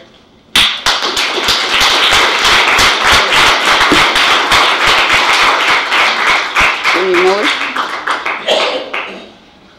Okay, I'm Jamie Miller. I'm actually here representing Newark Soccer Club for the first part, and then I'm going to make a comment as a parent. But Superintendent Sanchez, you made a comment earlier about all available resources at your disposal that you'll plan to use that. I want to share with everybody a story that I had recently. I recently tried to rent facilities on behalf of Newark Soccer Club using the online Facilitron system. For those of you who don't know what that system is, Newark Unified utilizes this site so organizations and public can rent facilities at local schools. The site has a calendar that the school is supposed to manage so the public can rent from the schools on days and times that it's available. That way they can book out for their own school events, and then the public can rent outside of that. After holding a reservation for the Newark Junior High School gym for several weeks, I received an email the week before canceling it. I then used your system to make 2 more reservations, this time at the high school instead. One was declined, the other was never declined. I called and spoke with the athletics department to find out the gym was in fact not available. So I finally canceled the reservation myself at my expense for a processing fee that I had to take on myself for our youth nonprofit organization. I then called my own daughter's elementary school to use their small gym instead. Once they confirmed it was available, I booked it again using the same Facilitron site. I tried everything to book through New York Unified School District to put money back into our community, back to our school community. I went even as far as coming to this office and requesting a meeting in person after my calls went unanswered here at the Newark Unified School District. I met with Sarah Wilson here at the district, who encouraged me to come here to voice my frustration with this process. Sarah Wilson is a contact I tried to utilize to help me booking with Newark Unified. She's an administrative assistant for business services here. Unfortunately, she chose not to reply to my emails after I met with her. Emails sent on January 30th, February 1st, and February 5th. We spend, for the Fremont School District, we spend $20,000 every year for a 7-week program that we host in the wintertime. We also used to use Newark Unified School District to rent your junior high facilities we can no longer use because they are in a very poor, dilapidated condition. We had too many injuries there, okay? We can't even see the track past the weeds. I don't even know how we can even host Newark Junior High School soccer games on those fields. It's embarrassing. So as a parent, here's my point. The facilities are embarrassment. They're an eyesore. I don't understand how they could have gotten in such bad condition. We don't even have a track there anymore because the weeds are overgrowing that entire site. We have one high school and one junior high in Newark. Why does it look so bad? I don't understand it. You guys talk about declining enrollment. Of course, people who can afford an $800,000 house can afford an education for their children outside of Newark Unified School District. Of course they can. That is unfortunate for the rest of us. Why would they want to go to school here when we're in the news for talks to eliminate teachers and counselors? One teacher position eliminated is way too many, and this very public deficit is humiliating to our little community. And I'm going to leave with this. You, ma'am, made a comment that people are here to dump on people who have to make tough decisions, and I think, no, it's called holding people accountable for the current situation we're in. Thank you.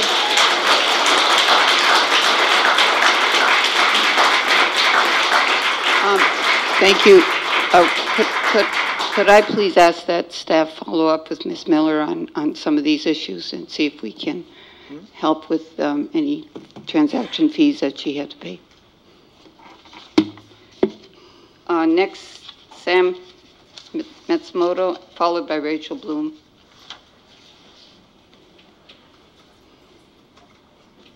All right. Hello, good evening, guys. I'm Sam Matsumoto. I'm a visual arts educator at Newark Memorial High School, and tonight I'm speaking on behalf of some of the teachers at Newark Memorial High School with a concern that's been going on during my time but has grown with increasing frequency, the issue of in-house subbing.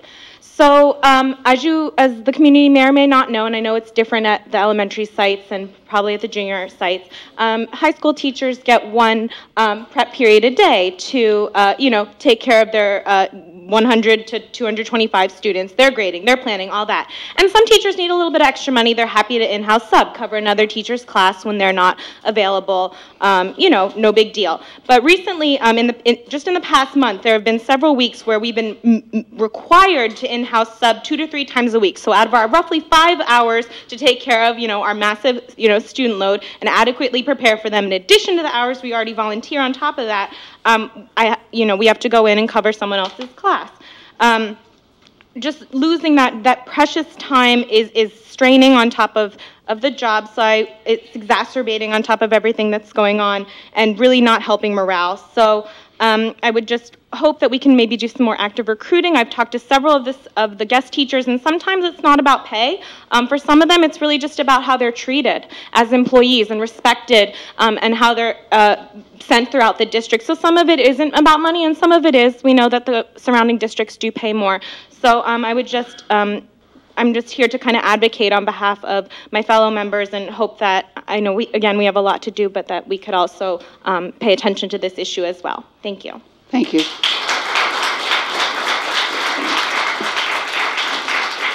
After Rachel Bloom, it will be James Cunningham. Hi, everyone. I'm Rachel Bloom, the science resource teacher at Graham and BGP. First, I want to say, Reflua Shlema to Ray. That means get well soon in Hebrew, so Reflua Shlema. And then also, I talked to, I have Frankie's daughter in my class at BGP on Monday. She said that the baby was born, so I want to say Mazel Tov to him. And then I was going to speak at the last meeting, but I was sick. I'm sure you all are so sad that I was sick. But I wanted to say that I made Shrinky Dinks for everyone. And so I wanted to say, like, you'll look at the Shrinky Dink and you'll notice that it's not a very cool Shrinky Dink. So now you'll own the Shrinky Dink, but it won't be a cool Shrinky Dink. So that means if you want to own a cool Shrinky Dink, you should go to Graham's Family Science Night and make a cool Shrinky Dink. That was going to be my sales pitch, but now the Family Science Night's over. I think there are going to be Shrinky Dinks tomorrow at Kennedy's, but I don't really want to advertise theirs, but it's true. So these are the Shrinky Dinks. So my next pitch will be, if you would like to improve your Shrinky Dink and maybe turn it into a magnet or something, you're welcome to come to Graham's Makerspace, and then I can help you do that. So when is that? The Makerspace, it's kind of all the time, and then Kennedy's Family Science Night will be tomorrow at 6 to 7:30.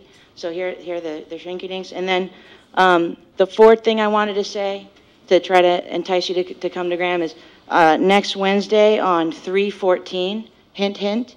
Graham has a special event happening. So if you would like to know more about that, you can contact us. So thank you. Thank you.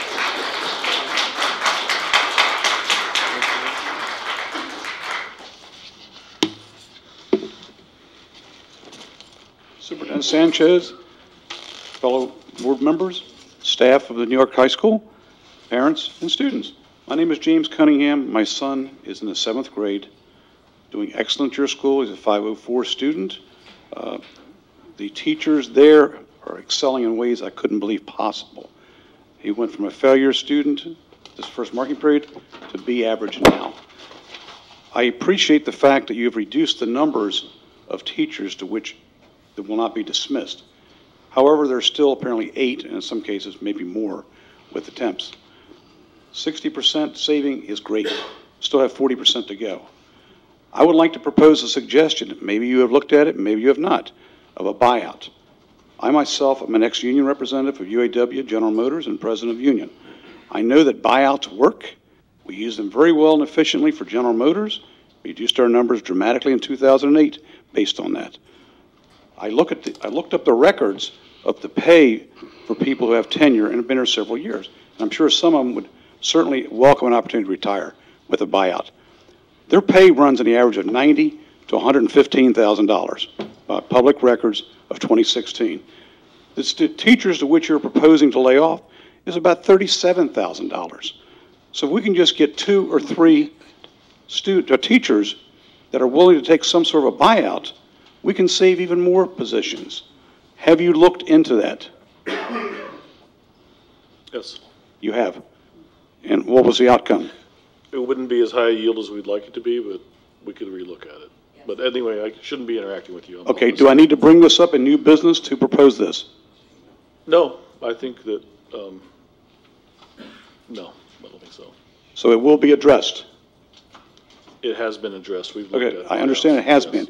It will be addressed, I'll is that correct? revisit it, yes. It will be addressed? Yes. Okay, next meeting I can come and find out something, right? Yes. Okay, I'm looking forward to it. Thank you all very much. Appreciate your time.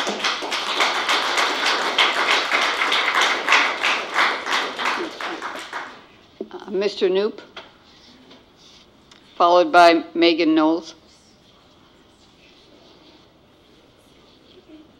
Good evening. Well, if the recall is going to go through, I hope we're going to get board members who are proactive, who don't just sign at the dotted line, but work with the district to find solutions and make sure they do everything in the power to keep the cuts out of the classroom. I would like to congratulate the superintendent and the CBO for the last meeting, where I think it was an example of transparency, open government. You have a process where you take a bunch of firms that come back to you and candidates. You do an interview, you filter them out, and you say, here are 2 or 3 firms that we think we're comfortable with, but now we want to put it in the public space. We want to have a presentation for the public, and we want board members to actually make a decision in public which firm to take. That's a normal thing. If you go here in Alameda County and you go to school districts or city governments, you will find that process all the time. That's democracy at work. Nothing in closed session. You know, I got a little bit uncomfortable when there was a discussion in the last meeting about closed session. What's wrong? I can think of 2 things. One is, if a board member or board members are not comfortable to publicly make decisions, well, they should think about if they're doing the right thing, if they're doing the right job, because you have to make decisions. You can't keep everybody as a friend. You gotta have to make decisions. As long as it's not you know, libel or, you know, you're accusing anybody of illegal acts, you can voice your opinion. We don't live in North Korea. You can say, well, you know, firm A doesn't do it for me. Nobody's going to sue you. If the other thing is that you say, no, I don't want to make any decisions, I think the superintendent should make all the decisions, so we can sit back and just sign at the dotted line, I think that's not doing your job. That's my opinion. So, again, I hope the superintendent and the CBO continue on this process where they bring forward a filtering process and at the end bring dilemmas, questions, and what have you to the board. And board members should be qualified to make these decisions in public instead of putting it back and saying, we don't want to make any decisions. We don't want to be responsible for everything. That's not how it works. You are responsible for everything.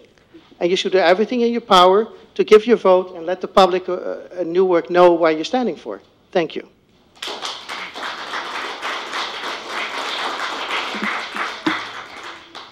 Hello, this is my first meeting. Really enjoyed it so far. The community here is fantastic. So I'm going to get started on my points with just a quick one-off.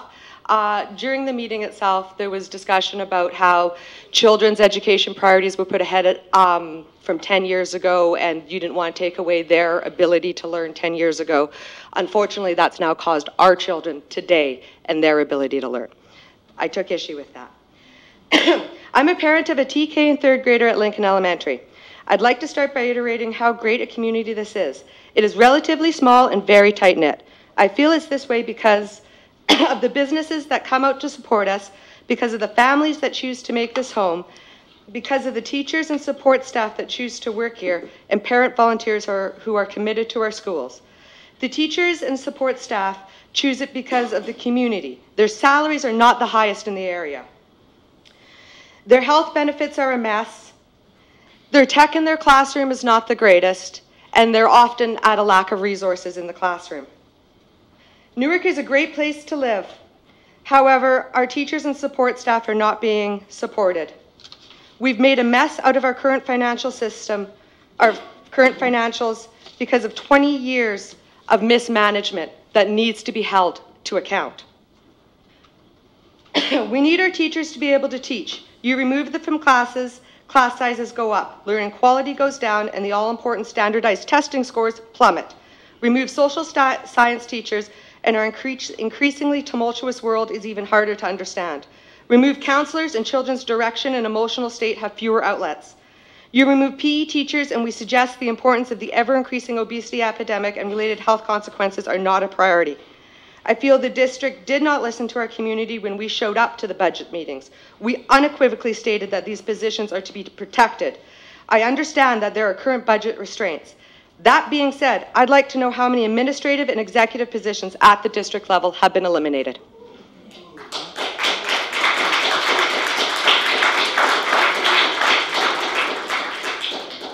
Timothy Merritt, followed by Amber Torres.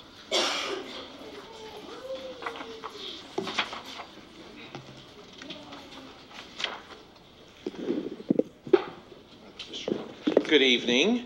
My name is Timothy Merritt, and I'm a teacher. So this week I had a sad experience, I think, at my school. I'm not going to talk about budget cuts and teacher reductions, even though there are teachers at my site that are possibly affected. But the junior high band and choir comes to each of the elementary schools and presents a short presentation to the 6th grade students to give them an idea about what their options are when they go to high school for extracurricular classes to take, optional classes. And wonderful program, love it every year they come. This year there was a little snafu at our site, and so the auditorium wasn't prepared for them. I pulled the curtain back behind the stage, and it's filled with e-waste, which got moved out of some extra rooms that has been sitting there for a few weeks. So there were no risers for the choir, and the chairs weren't set up for the band, and you know, things happen. It's okay.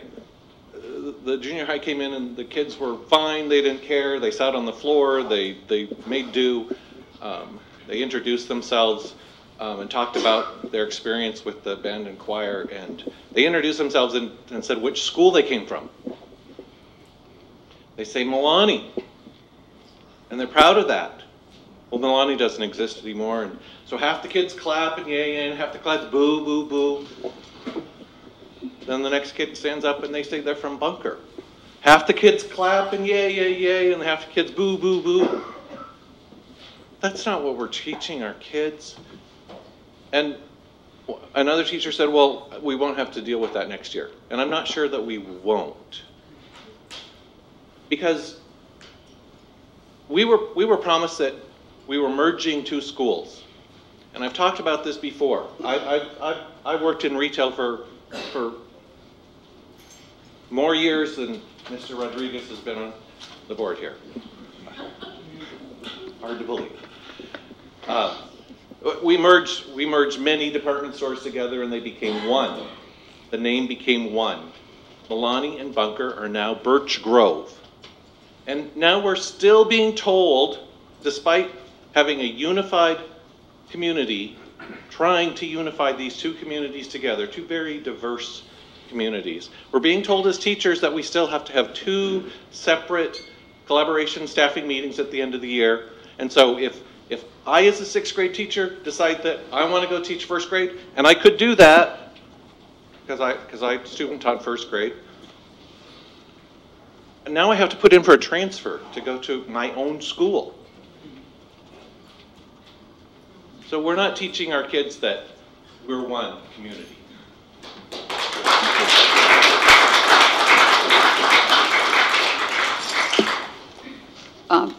After Amber, there will be Wahab Salemi.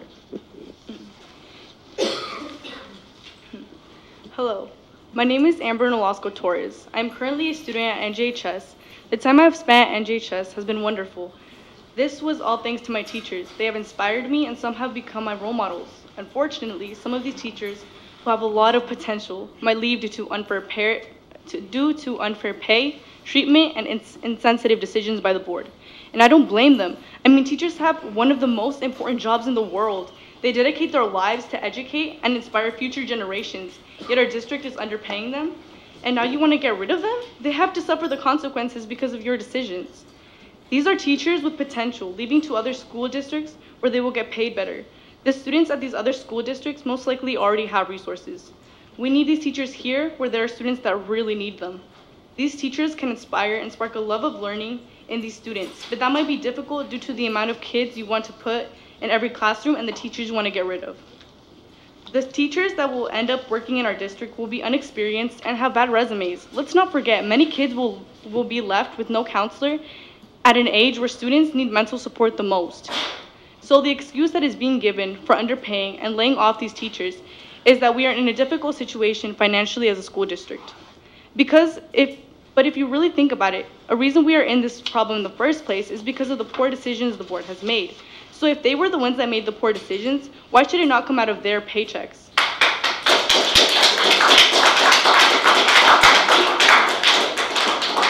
All I'm trying to say is that bad decisions result in consequences, not a raise. Why are we even focusing on these types of issues when we should be focusing on the quality of education of every student in our district? This is unacceptable. Do you realize the damage and long-term effects your decisions could have on these students' education? The board is being inconsiderate and, quite frankly, not doing their job. The district's mission is for every student to reach their full potential. But my question is, are these students really receiving the resources and attention to do so? I mean, even the amount of paper that is able to be used and is limited, so this means nobody should be getting a raise right now. Nelson Mandela once said, "We all know that education, more than anything else, improves our chances of building better lives." So explain, are you prohibiting or allowing students to build better lives? Thank you.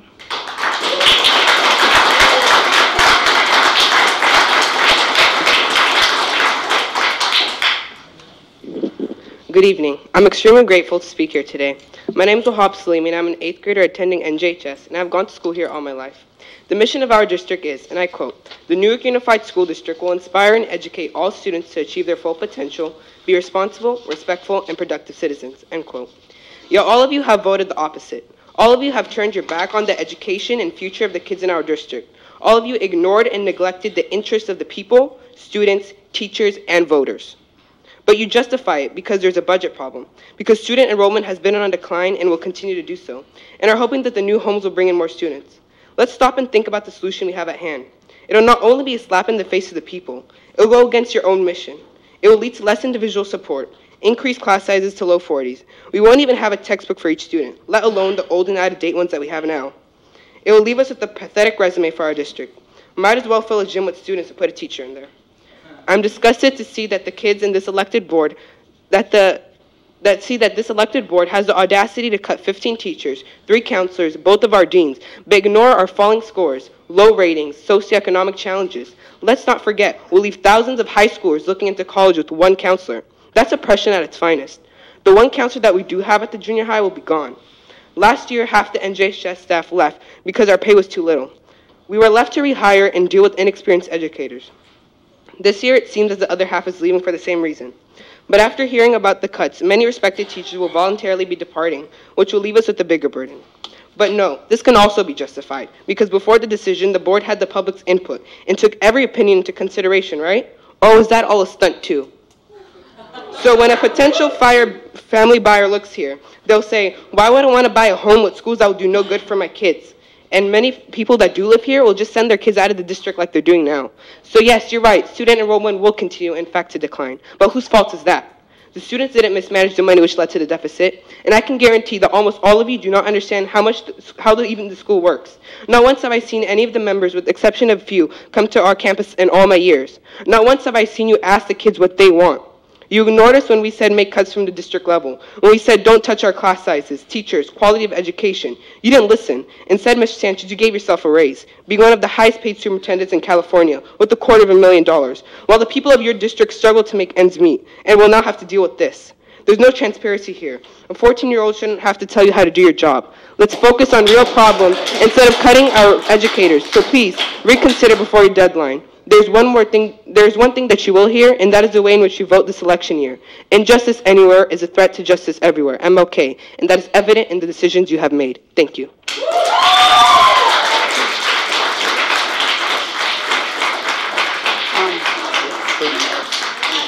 Wait, one more. Merrick, Yarbrough.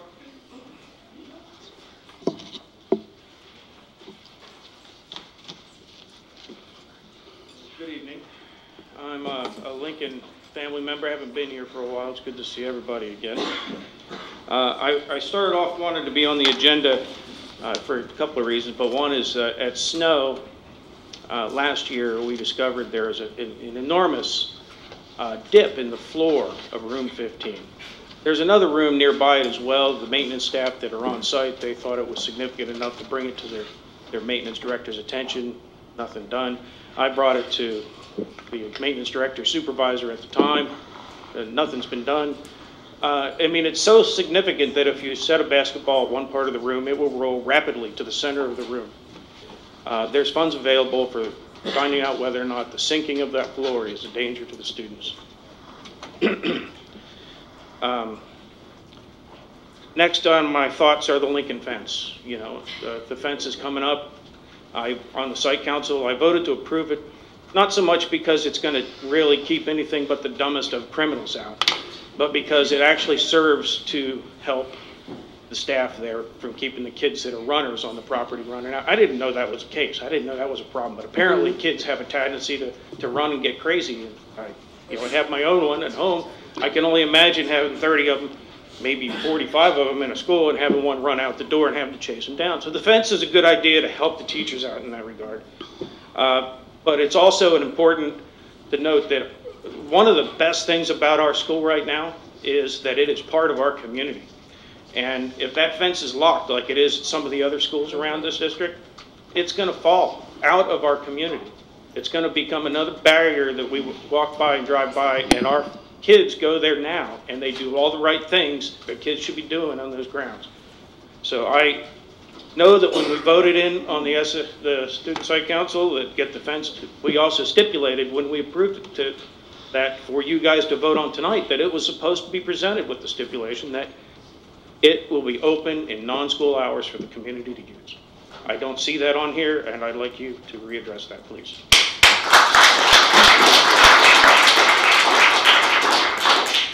And lastly, on this budget stuff, which, you know, I've been in and out of this stuff at all times. You guys have been up here and, you know, you don't have your hands on the numbers, you get the numbers given to you, which tells me that you're getting the wrong numbers. You ask, can we spend this money? And you get the answer and it says, yeah, sure. And here we are. We go into meeting with the town, we drag everybody out there. You guys really had our hopes up that we had input on this. You really did. And it really makes you look bad, the fact that the person that was giving you the advice, or the people that were giving you the advice up front, didn't tell you that there were limits in the categories that you could make the cuts. And that is just, you know, that's part of the reason why we're here, is because such a simple thing as that turned around and broke the hearts of all these people that thought they were participating in the system, and the system had turned around and asked them to be a part of it. Let them down. Thank you. Thank you. Your time is up, but revisit cameras, because our cameras have proven to be not adequate, and they were recently upgraded. Staff, Mr. Yarborough brought up a couple issues at Lincoln that I think deserve to be followed up with, and can we get a report at the next board meeting on those issues? Yes. Thank you. Next, we move on to, I believe we got everyone for non-agenda items. Did I miss anyone? And we made it in a half an hour. That's good. Thank you. Next, we move on to old business. 10.1, a second reading on board policy administrative regulation. Okay, we'll give you a few minutes, those of you that are wanting to leave.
I love shrinking things. I love shrinking things. I never knew what these were. Oh, they're wonderful.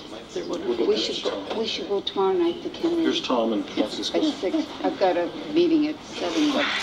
Okay. This is the shrinking thing that you made for us. Look at these. Science night. I did that for I don't know how. This has got, you've got names on them. You've got names on them. Yeah, I noticed that. I've got Tom's. Oh, okay. Do you have Jan's? Who do you have? Oh, I must have given her the wrong one. Here's Jan's. Here's Tom's. Well, let me get that to Tom. Thank you. Thank you. Actually. Oh, yeah.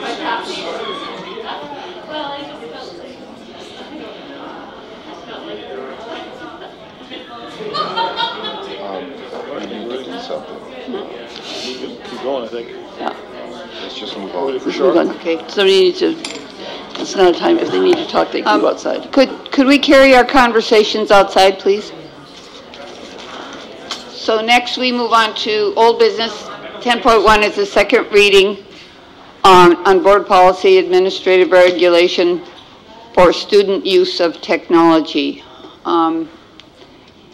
Board, do you have any comments or?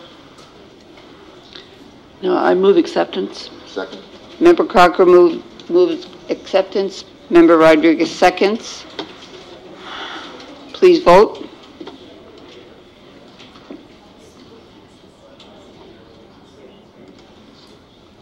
Three ayes. Motion passes. Next, we have two speakers on the next item, which is a third reading of BPAR 1240 volunteer assistance. Angela Silvera. I am going to talk this time. Okay, hello, I'm Angela Silvera. I have a third grader and a kindergartner at Lincoln and a future Lincoln student. And I'm PAL's president, so I'm very invested in my time at school. So with the volunteer policy, I came and spoke when it was the first time around, and I want to thank you for considering everyone's thoughts on the volunteer policy and making the changes that have been made. But I come to you now because of logistics.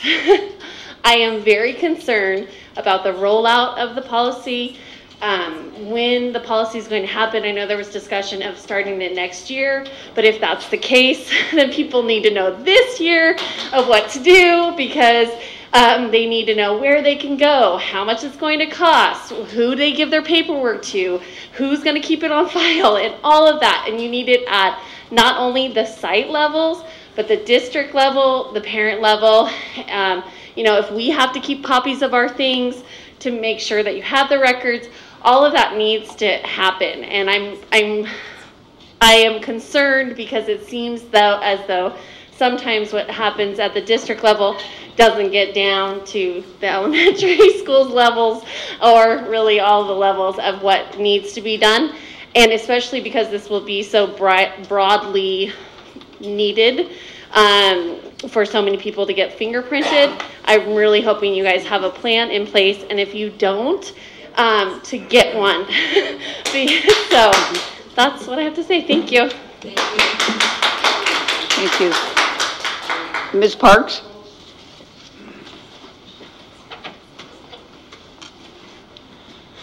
I also wanted to thank Dr. Wong for his working with the community and for the revisions that have taken place from the first reading. There was a lot of issues with the logistics of how it even read and some of the requirements, and I wanted to tell him that I appreciated his working with those that have expressed concern, and hope that this is the transition into this, as Angela just spoke, is smooth, and that everyone is notified with ample time, and that you have your organizations in line that will help those pay they can't afford but want to volunteer. Thank you.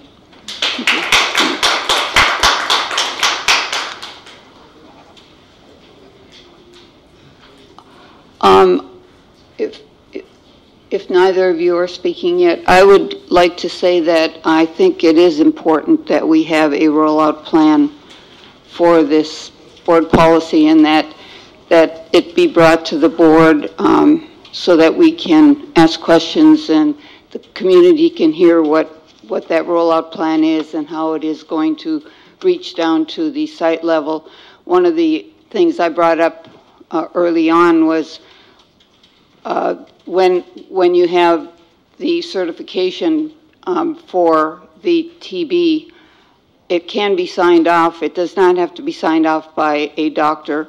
It can be signed off by a, for example, school nurse. And I would hope that staff would look at a way to make this more cost-effective for parents that have, or volunteers that have to get a TB questionnaire certified. That's the kind of thing that I'd like to see maybe thought about and included in a plan that's brought forward. But I would bow to my fellow board members for their thoughts on this. I think it's really very important to encourage volunteer participation at all the schools. It's also very important that there be some sort of control about who's going to be there. We all know of situations where people that were inappropriate were volunteering in schools, and that's always a worry that you have. That being said, I think that I'm glad to see it's very comprehensive. I'm very strong in making sure that anyone that has contact with kids has TB clearance. That's a disease we don't think much about, but if it hits you, it is life-altering for the teacher as well as for the student, whoever might be getting it. So I think it's really very important that we have it. I would love to see some way of being able to coordinate getting these requirements taken care of at a workshop sometime in the fall. I don't know what the cost is going to be, and I know that's an issue that we have. But perhaps there are connections we can make with Washington Township or with Kaiser, where they might be able to handle that. I think we need to look into it, but whether we can do that or not, I think we need to pass this regulations as it is so that we can go ahead and get a plan. I don't know that it's going to happen this year. I don't know what we're doing this year for parents that are there. I assume that they are getting coverage, whether they're getting the fingerprinting for all of the things that are listed. But I think at the very latest for the rollout for fall. Perhaps Dr. Wong can clarify. So this board policy AR revision for volunteers assistance is to be rolled out throughout the course between now and June in preparation for the fall for the 2018-19 school year. And so our plan would be to do a lot of the things that you've just mentioned as seamless as humanly possible. There are limitations on our resources. We do have to work through things such as working with the school nurse and the TB clearance. Fingerprinting is an ongoing issue, but we will look at all our options and then roll out information to schools so that we're clear on the protocols. The community is aware of what needs to be done. So what are the sites doing now for the rest of the school year? They continue to use the former, or until this, I guess, the current BPAR language. But once the board approves this will take effect July 1. July 1. So that's the plan of action. So what is happening now in the schools is what will continue to happen until July 1. That is correct. Okay, thank you. Okay, thank you. With that, I'll entertain a motion. I wanted to, Mr. Wong, our HR director or assistant superintendent, thank you very much for your hard work. I know you haven't been here very long, but volunteers has been at the forefront, especially at the elementary school level. Earlier, we talked about budget cuts, and over the years, I've fought back on closing an elementary school, and Lincoln being one of the ones that's always been talked about.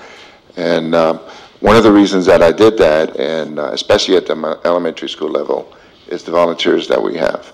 So it's got to be seamless, and it's got to be where it's easy. We're asking people to take time out of their day and to donate their time for the betterment of their kids. So the more we can do, and I know that anytime we approve something, it's always set in motion. So any suggestions on how to make this better, we welcome those, and you can get them to the school board members, to the district level. We want to make sure that volunteers are welcome and that we do everything we can from where we're at to make it work. So, so with that, I'd like to move that we approve this a third reading of Regulation 1240. And I second it. Okay. Please vote.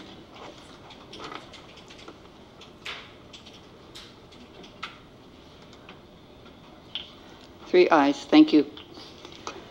The next item is the 10.3, the wish list for Lincoln Elementary. Did we have a speaker on that? Oh, I'm sorry. Go ahead. No, that's fine. I'm sorry. You are right here. Okay, fantastic. Thank you, Angela. No problem. I just wanted to say that I wanted to make sure that you were all aware of the addendum that Merrick Yarbrough mentioned. It's on one of the pages that was attached.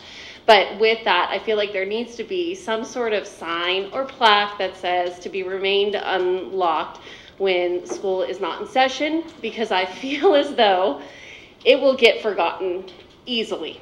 And I don't want that to happen because I am right near the school, and there are hundreds of children and families there every single weekend, and they utilize it. So I just don't want that to be lost. And so I'm hoping that there can be some sort of sign so that that can be honored, because the school site council, I'm not sure, would have approved it if that stipulation hadn't been there. Great. Thank you. Thank you. Superintendent, do you want to comment on that? No, I'm happy to look into it and see how we can try to reach the accommodation. I know we've had a lot of vandalism and theft occur off the roof at that school, so I think we can figure out a way. So. let me put a plan together and see how we can address that and have them be satisfied with it being open, as long as we can secure it and secure some of the roof issues that we've dealt with. I don't want to say what we've had because I don't want to give away our solution, but we have had some vandalism there that I'm very concerned about. So I think, but that's a separate issue I think we could address with it and leave it open. So, okay. Thank you. I'll look into it. Want to bring it back or? No, I think I can follow through. Okay. Okay. Yeah, Ms. Crocker. Yeah, I think that it's a discussion we have to have about all sites. As more and more sites are looking to be able to completely enclose the campus, what we do with the campus is going to have to be a decision that we make generally across the whole district. Right now, half of the elementary schools are accessible. And so I don't know that Lincoln should be any different. The fence maybe is there for use during the school day if we have to have lockdown. And I think that's probably the reasons why Lincoln chose to take their special money that they could choose whatever they wanted with, to use it for that expense. I agree. I think that there's less vandalism if there's more community on campus. It's when you lock things up that people get angry and they come and they do. And so I think that I didn't see the addenda that you were talking about in the information that we had. It's right after, sorry. Go ahead. It's right after the sign-in sheet, I believe. Diane Longright signed it. It's like. I have nothing after the sign-in sheet. Oh, okay. Maybe it's right before it. I know I didn't see it. For some reason, this is jumping around. It will not stay in one place for me. I think perhaps in procedure that do we lock the gates at the elementary school, at any elementary school during the week? I mean, when the kids are not in campus? I don't know. And there's so much of the high school that's available, so much of the junior high. I know the junior high center core is locked. And the high school center core is locked when there's not somebody there, but the fields are available. And because the elementary fields are in a different relationship than the high school and junior highs, I mean, they're sort of integrated into where the buildings are. But I think the best anti-vandalism is having community members there playing with their kids, and being involved in the tagging that can happen is less likely to happen if it's available for people to play with, play on, to be there, to be involved as a community resource. So I would like to move that we accept this as it is, and we will, I think when we talk with the police about the procedures that we're talking about too, I think this is going to be part of the conversation that will be there. We want to make sure we can have a lockdown, but also the fact that the community is using these facilities, and that's an important piece too. So, Ms. Crocker, you make the motion? To accept, yes. Mr. Rodriguez? I second it. Mr. Rodriguez seconds it. Please vote. I wanted to just add something real quick. To me, Lincoln Elementary has always been one of our most beautiful schools. You know, when you just look at it from the front, it just, you know. So my hope is that the design and is something that the parents will continue to be proud of, and that, because a lot of times fences go up and they just don't look very good, and so I'm hoping that the Lincoln community will be proud and happy with this fence. And not too long ago, Lincoln did have an issue, and the staff and the parents handled it very well. So I'm just hoping that this is going to be used to make Lincoln even look more beautiful. Please vote.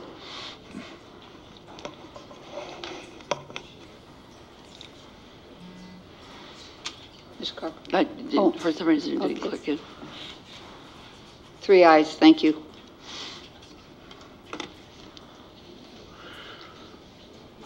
We have changed the order of the agenda to take the consent agenda next before new business. Okay, so I'm going to leave in a few minutes. So is there anything other than the items that I mentioned that are action items? Yes, there's quite a few. The personnel report, agenda items are very important, Okay, so followed why by don't we- new business. Why don't we do those then, if that's okay? Okay, And I so I think we had think they agreed should to be that. pretty quick if Right. you can do it. It's 13.1 and 13.2, right? Yeah. Okay. I'll entertain a motion for 13.1. Move to approve 13.1. I'll second. Okay. Please vote.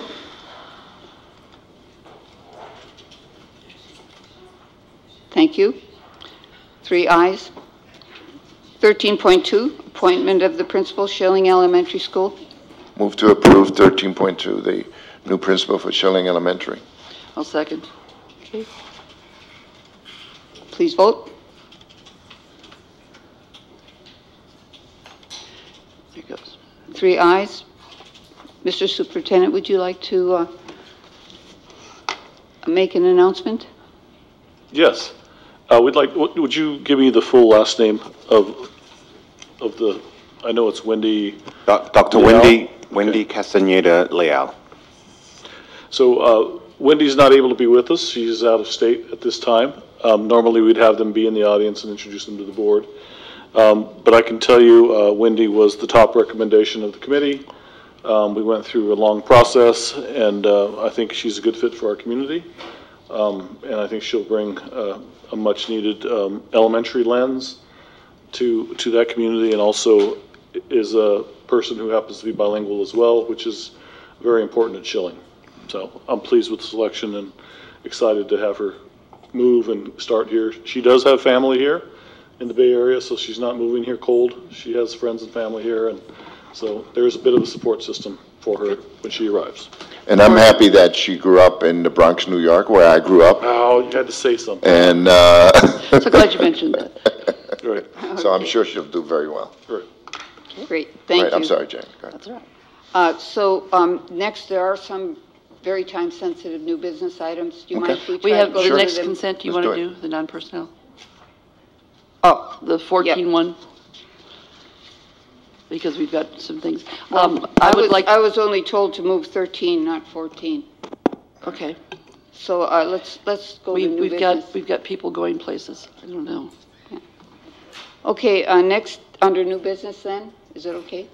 It's your call. Okay, we go to 11.1, which is the 2018 CSBA Delegate Assembly election. Thank you, last year you voted for me, and I have another year on the Delegate Assembly. These folks that are on the ballot, I know many of them, and I would like to make some recommendations, if you don't mind. I would like to recommend that we approve Valerie Arkin, Amy Miller, Annette Walker, and Ann White. Those are individuals that I have known and worked carefully and closely with. So I'm fine making a motion to approve it based on your recommendations. I'll second that. Okay. So the motion is that we vote for Valerie Arkin, Amy Miller, Annette Walker, and Ann White. Please vote. All A's.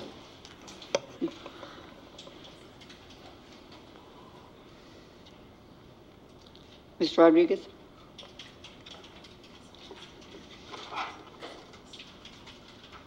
Three ayes, thank you. I think the second interim report is very important. Can you stay for that?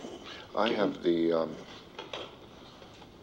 how long is your presentation going to be? That was my question. Since the presentation got posted with the agenda, if it's the will of the board to move forward because of the pressing of the matter of the night, the board can take its action if it chooses to do so, and we could hold the presentation until the next study session or at another time. Or if the board has specific questions, they can send it to me. I feel comfortable based on having reviewed the second interim and your presentation that we can vote on that. I agree. Okay. Okay. No, I hit the wrong button. Who would like to make a motion? Oh, I'm sorry. I apologize, Ms. Parks. 11.2. And following you will be Mr. Noop.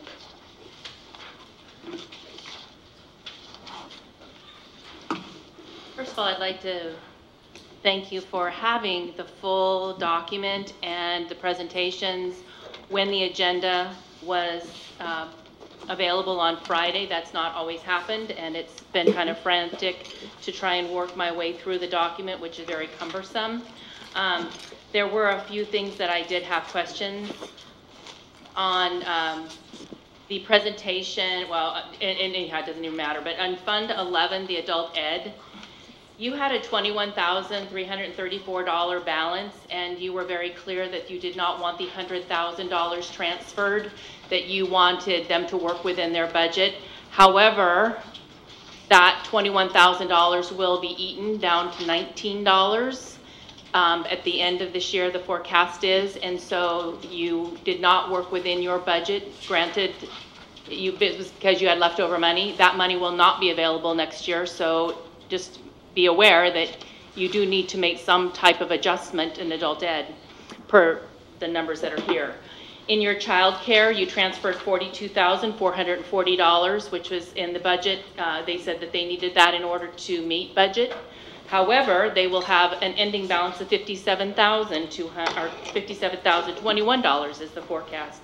I would imagine that that would be corrected at the unaudited actuals. These are questions, so I hope that I will get answers, not like the last time. I believe we can get those questions answered quickly. Then on page 17, there was under on page 17, the operations and housekeeping.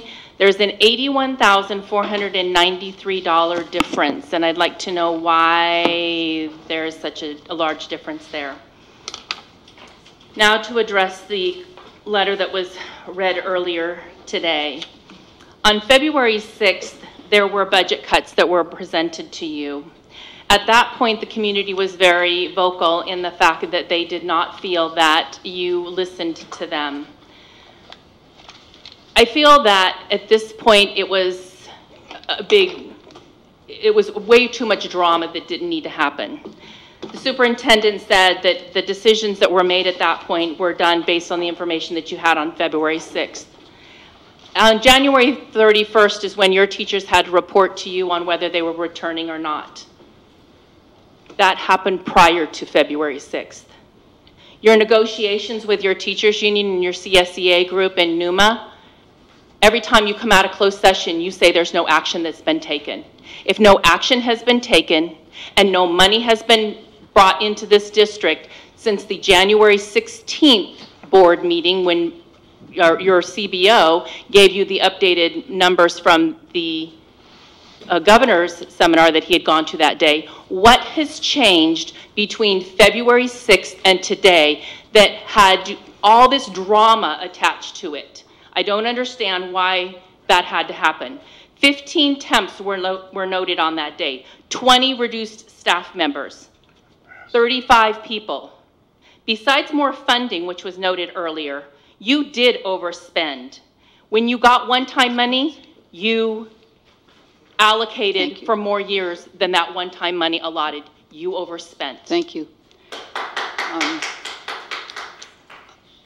Could we have Mr. Richards address the two of those issues that... We've addressed all of those issues multiple times. The only factors that were new is we didn't have any new money that came in, but there was additional retirements, resignations, and other time to be able to problem solve in order to meet our March 15th deadline. Other than that, I do resent the comment about nothing gets answered. In fact, we've answered more questions from Ms. Park than probably anyone in this community. So I don't think that's fair to staff, and I don't think it's fair to this administration. But I can tell you that the facts remain to be true. We didn't create the drama. The drama was created, but it was not necessary. I agree on that part. I can tell you that sometimes time helps you find other solutions, and that's what's occurred. There's no secrets. There's not been some backdoor deals going on. These are the recommendations I'm bringing to the board and trying to resolve the issue based on what community input has been. And I feel good that we have saved 12 positions. I put it in writing. It's going to go out public tomorrow. Those are the facts as they remain.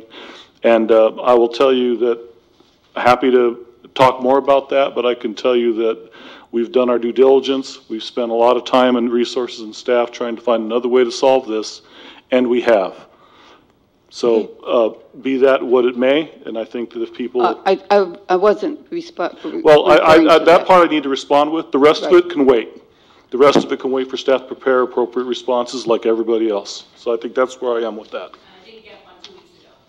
Okay, Right. anyway, Right. actually, I understand that the ending fund balance in the child nutrition program is restricted money because that money is federal money for food. So I understand that, and so I just wanted to say that. Right. So, Mr. Knoop is... Mr. Knoop. Oh, Mr. Knoop, please come forward. Thank you. You know, when you have budget cuts, it's so important to look at these interim reports for a board. Because it's not just like, well, you know, we'll just approve it and we go on. Because you do want to be diligent, ask the questions. I feel sometimes the questions that come from the public kind of need to come from the board, you know, because some of the public members, they spend a lot of time and they mean I truly believe that, they mean the best for the district. And sometimes there's a feeling from the public, I think, that if we feel that board members are not asking these questions, who else will ask these questions? So I think people care, and it's not, the questions are not asked for being a pest. I don't believe that, okay? So I have a quick question, only one. So I looked at the capital outlay for the restricted funds, and we, you know, for equipment replacement, we're over about 10,500. And we have basically for the year projected $80,000. And my question is a simple one. Capital outlay for the restricted fund. What does that mean? What restricted funds do we need to use for capital outlay? So that's 80,181. And then for equipment replacement, we went over $10,500. And the question is, why restricted funds? If we could get a real-time answer, that would be really great, but thanks. Okay. We can answer that.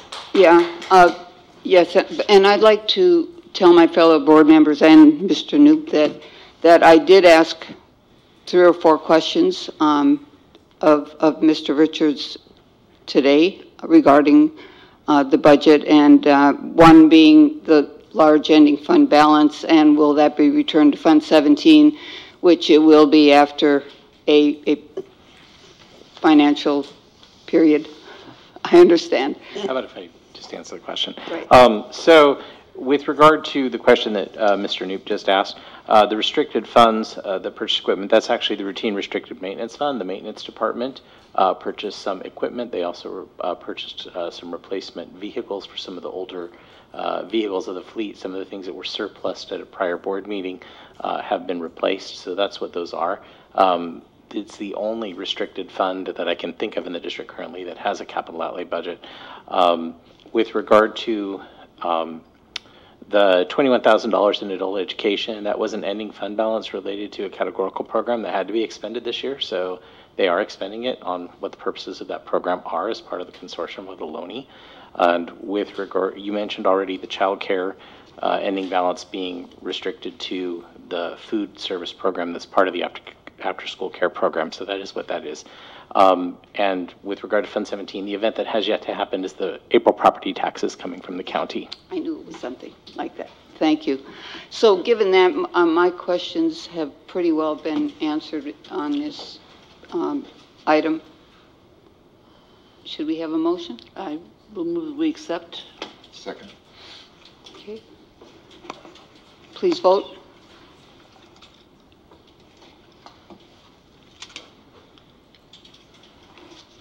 Ms. Crocker? Ms. Crocker, would you please vote? Oh, I'm sorry. I thought I'd done that. Well, it didn't click okay, in. it didn't come. Thank you. Okay, 3 ayes. Thank you. Okay, so I'm not able to, especially if the speakers on the other items on the new business, Is there anything that you want to bring forward that we need to take action on? Is there anything that's time sensitive that we can't delay till the next meeting? I'd like to make a suggestion of what normally we would only ever do this if it was 10 o'clock and it was time and we didn't want to extend, but the president could move all remaining items on the agenda as a single motion if the board chose to do so to accommodate Mr. Rodriguez's situation and the fact that we will lose a quorum. We do have a speaker, I believe, on 14.2. Can we have speakers that want to address these items? Yeah, come I'm fine. forward? I'm fine with that. Okay, Ms. Parks, would you like to speak to 14.2 and also 14.11? And I want to pull 14.6. And 14.6 needs So to pull be that pulled. up. Yeah.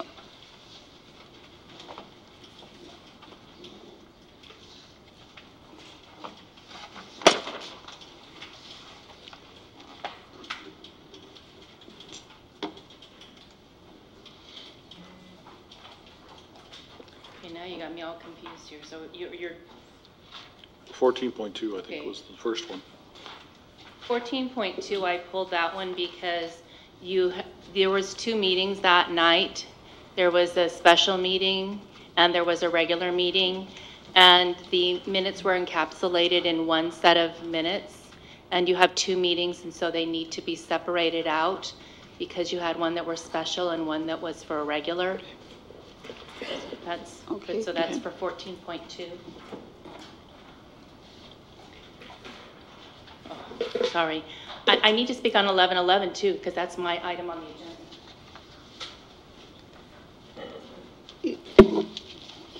11.2? Do we want to finish the consult or the CBOC? Yeah. Oh, okay, 11.11, please. Do you want to do that now? Yes, Yeah, go ahead. so that we can. Fine. So let me do 11.14 though. So in 11.14, that's the warrants. And on page 28, there's a warrant for $52,500, and it's for a completion of an HV upgrade and roofing for McGregor, Whiteford, and Music. And I guess I don't understand why that warrant took so long, because on May 2nd of 2017 is when that completion notice was filed. And within 35 days of you filing the completion notice, the check is to be mailed out. So I don't understand why we're still paying on something that was supposed to be closed out already.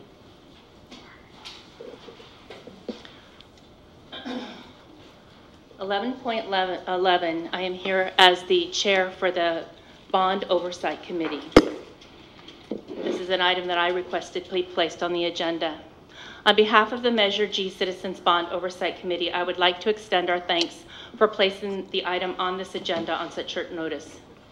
For the last 6 years, the CBOC has taken seriously its responsibilities to this community. We have met quarterly, diligently kept an eye on various projects and the Measure G finances. It hasn't been without struggles. If you recall, the first 2 years we had issues with the information provided by the audit firm. In previous annual reports, we have cited the committee's struggles to get annual facility tours and the lack of receiving necessary information in a timely fashion. As chair, the committee has directed me to bring a recent situation to your attention and seek your assistance. On January 4th, 2018, the CBOC had a special meeting in which we toured half of the school sites. With us on the tour was the interim MOT director, Shelley Arthur, and 2 Vanner representatives, Robert Sands and Eric Barger. The tour took place on Ms. Arthur's first day as interim MOT director. We were fully aware Ms. Arthur would have limited answers pertaining to the projects. However, Mr. Sands had been working in Newark for almost 3 years, and Mr. Barger oversaw the play structure projects. As we toured the various sites, it was very apparent the Vanner representatives couldn't answer the questions posed by the committee members.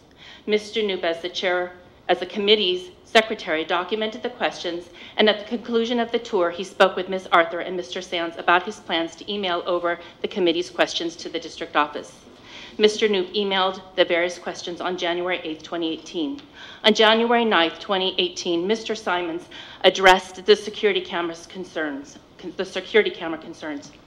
January 22nd, Mr. Knoop sent over a follow-up email in which he asked for a response timeline for the remainder of the questions. In the district's reply email, he was told a response would be sent by the end of the week, the beginning of the following week. On February 13, 2018, the committee had a special meeting to discuss the 2016-2017 annual report and for the district to provide an update on the questions generated from the site tour. At that meeting, the committee still did not receive answers to the questions, and the members expressed frustration with respect to being ignored. By a vote of the membership, if by the end of business on February 21st, 2018, the district failed to respond in writing to the committee's questions, I was directed as chair to bring this matter to your attention. I am here today because the committee didn't receive district response until late yesterday afternoon. Needless to say, the committee has not met to discuss the response. However, we should not have had to wait 2 months and resorted to requesting an item be placed on your agenda in order to prompt the district to communicate with us. This is a symptom of a much larger issue. We have tried diligently to do our work and have been hindered by the lack of timely responses. There needs to be a professional relationship between the district and the CBOC. In conclusion, we need the situation remedied so we can fulfill our responsibilities to the Newark taxpayers. Do you have any questions? No. Thank you.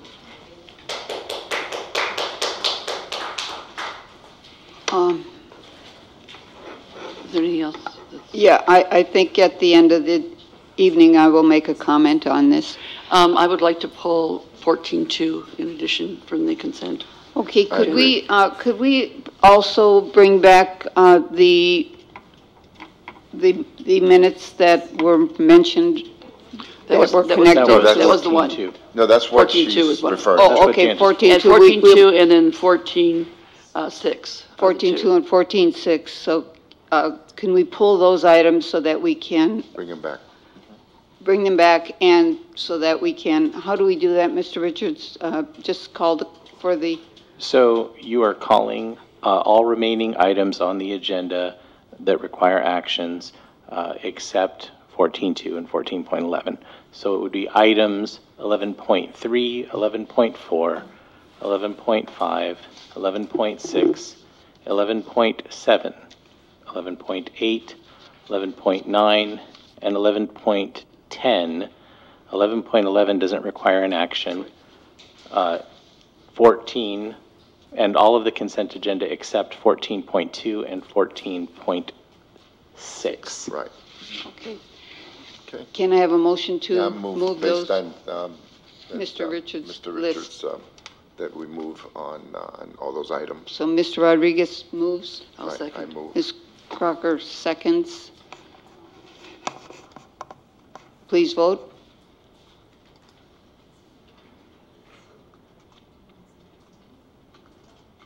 Ms. Crocker? I clicked it. Oh, now it worked. Okay. I guess. That's 3 ayes. Thank you very much. Mr. Rodriguez? Thank you. Thank you for hanging in there with us. Thank you. Yep. So we can continue with discussions, is that correct? Without a quorum? I want to thank you, Board President Thomas, and we had 2 board members that at the last moment, because of family issues, couldn't make it. So that's why. Thank you. Normally, I would be in my laptop watching the meeting like I have the last 2, but it's important that we do this. Godspeed and get well soon. Yeah. Thank you. Thank you. Thank you.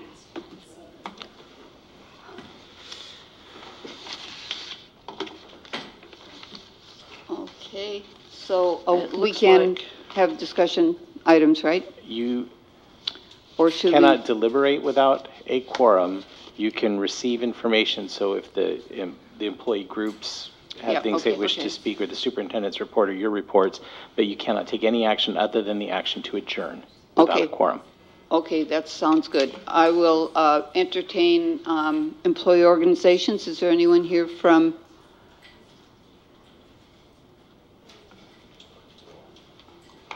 From NTA? No? Okay. CSEA? No? NUMA? Okay. So then we can move on to Board of Education Committee reports, announcements, requests, debrief, and discussion. Ms. Crocker? I have no announcements or requests, except that following through with the plans that we're talking about with the Newark Police Department in terms of looking at our sites and finding out what we can do. Right, in terms of our facilities. I captured that. Gotcha. Okay, and I think it's in view of experiences I've had and that have been brought up by several people this evening, I think we really need to look at our board governance handbook in terms of responsiveness to requests and input. And so I would hope that at some point we would agendize a discussion about the protocols specifically as they relate to responsiveness. And that's all I have. Okay. Superintendent? I agree with that last comment. I think we do need to discuss how we can be more responsive. And I think that that's something we have to plan for and allocate resources to, but I'll be glad to agendize that. Other than that, no further comments. Okay. Thanks staff for all the work leading up to the second interim, the work with the adjustments to our cuts and things like that. It feels good to not have to notice as many teachers or staff members. Thank you. Yes. So with that, meeting adjourned. Thank you. I can't drive. You need a ride, Ray?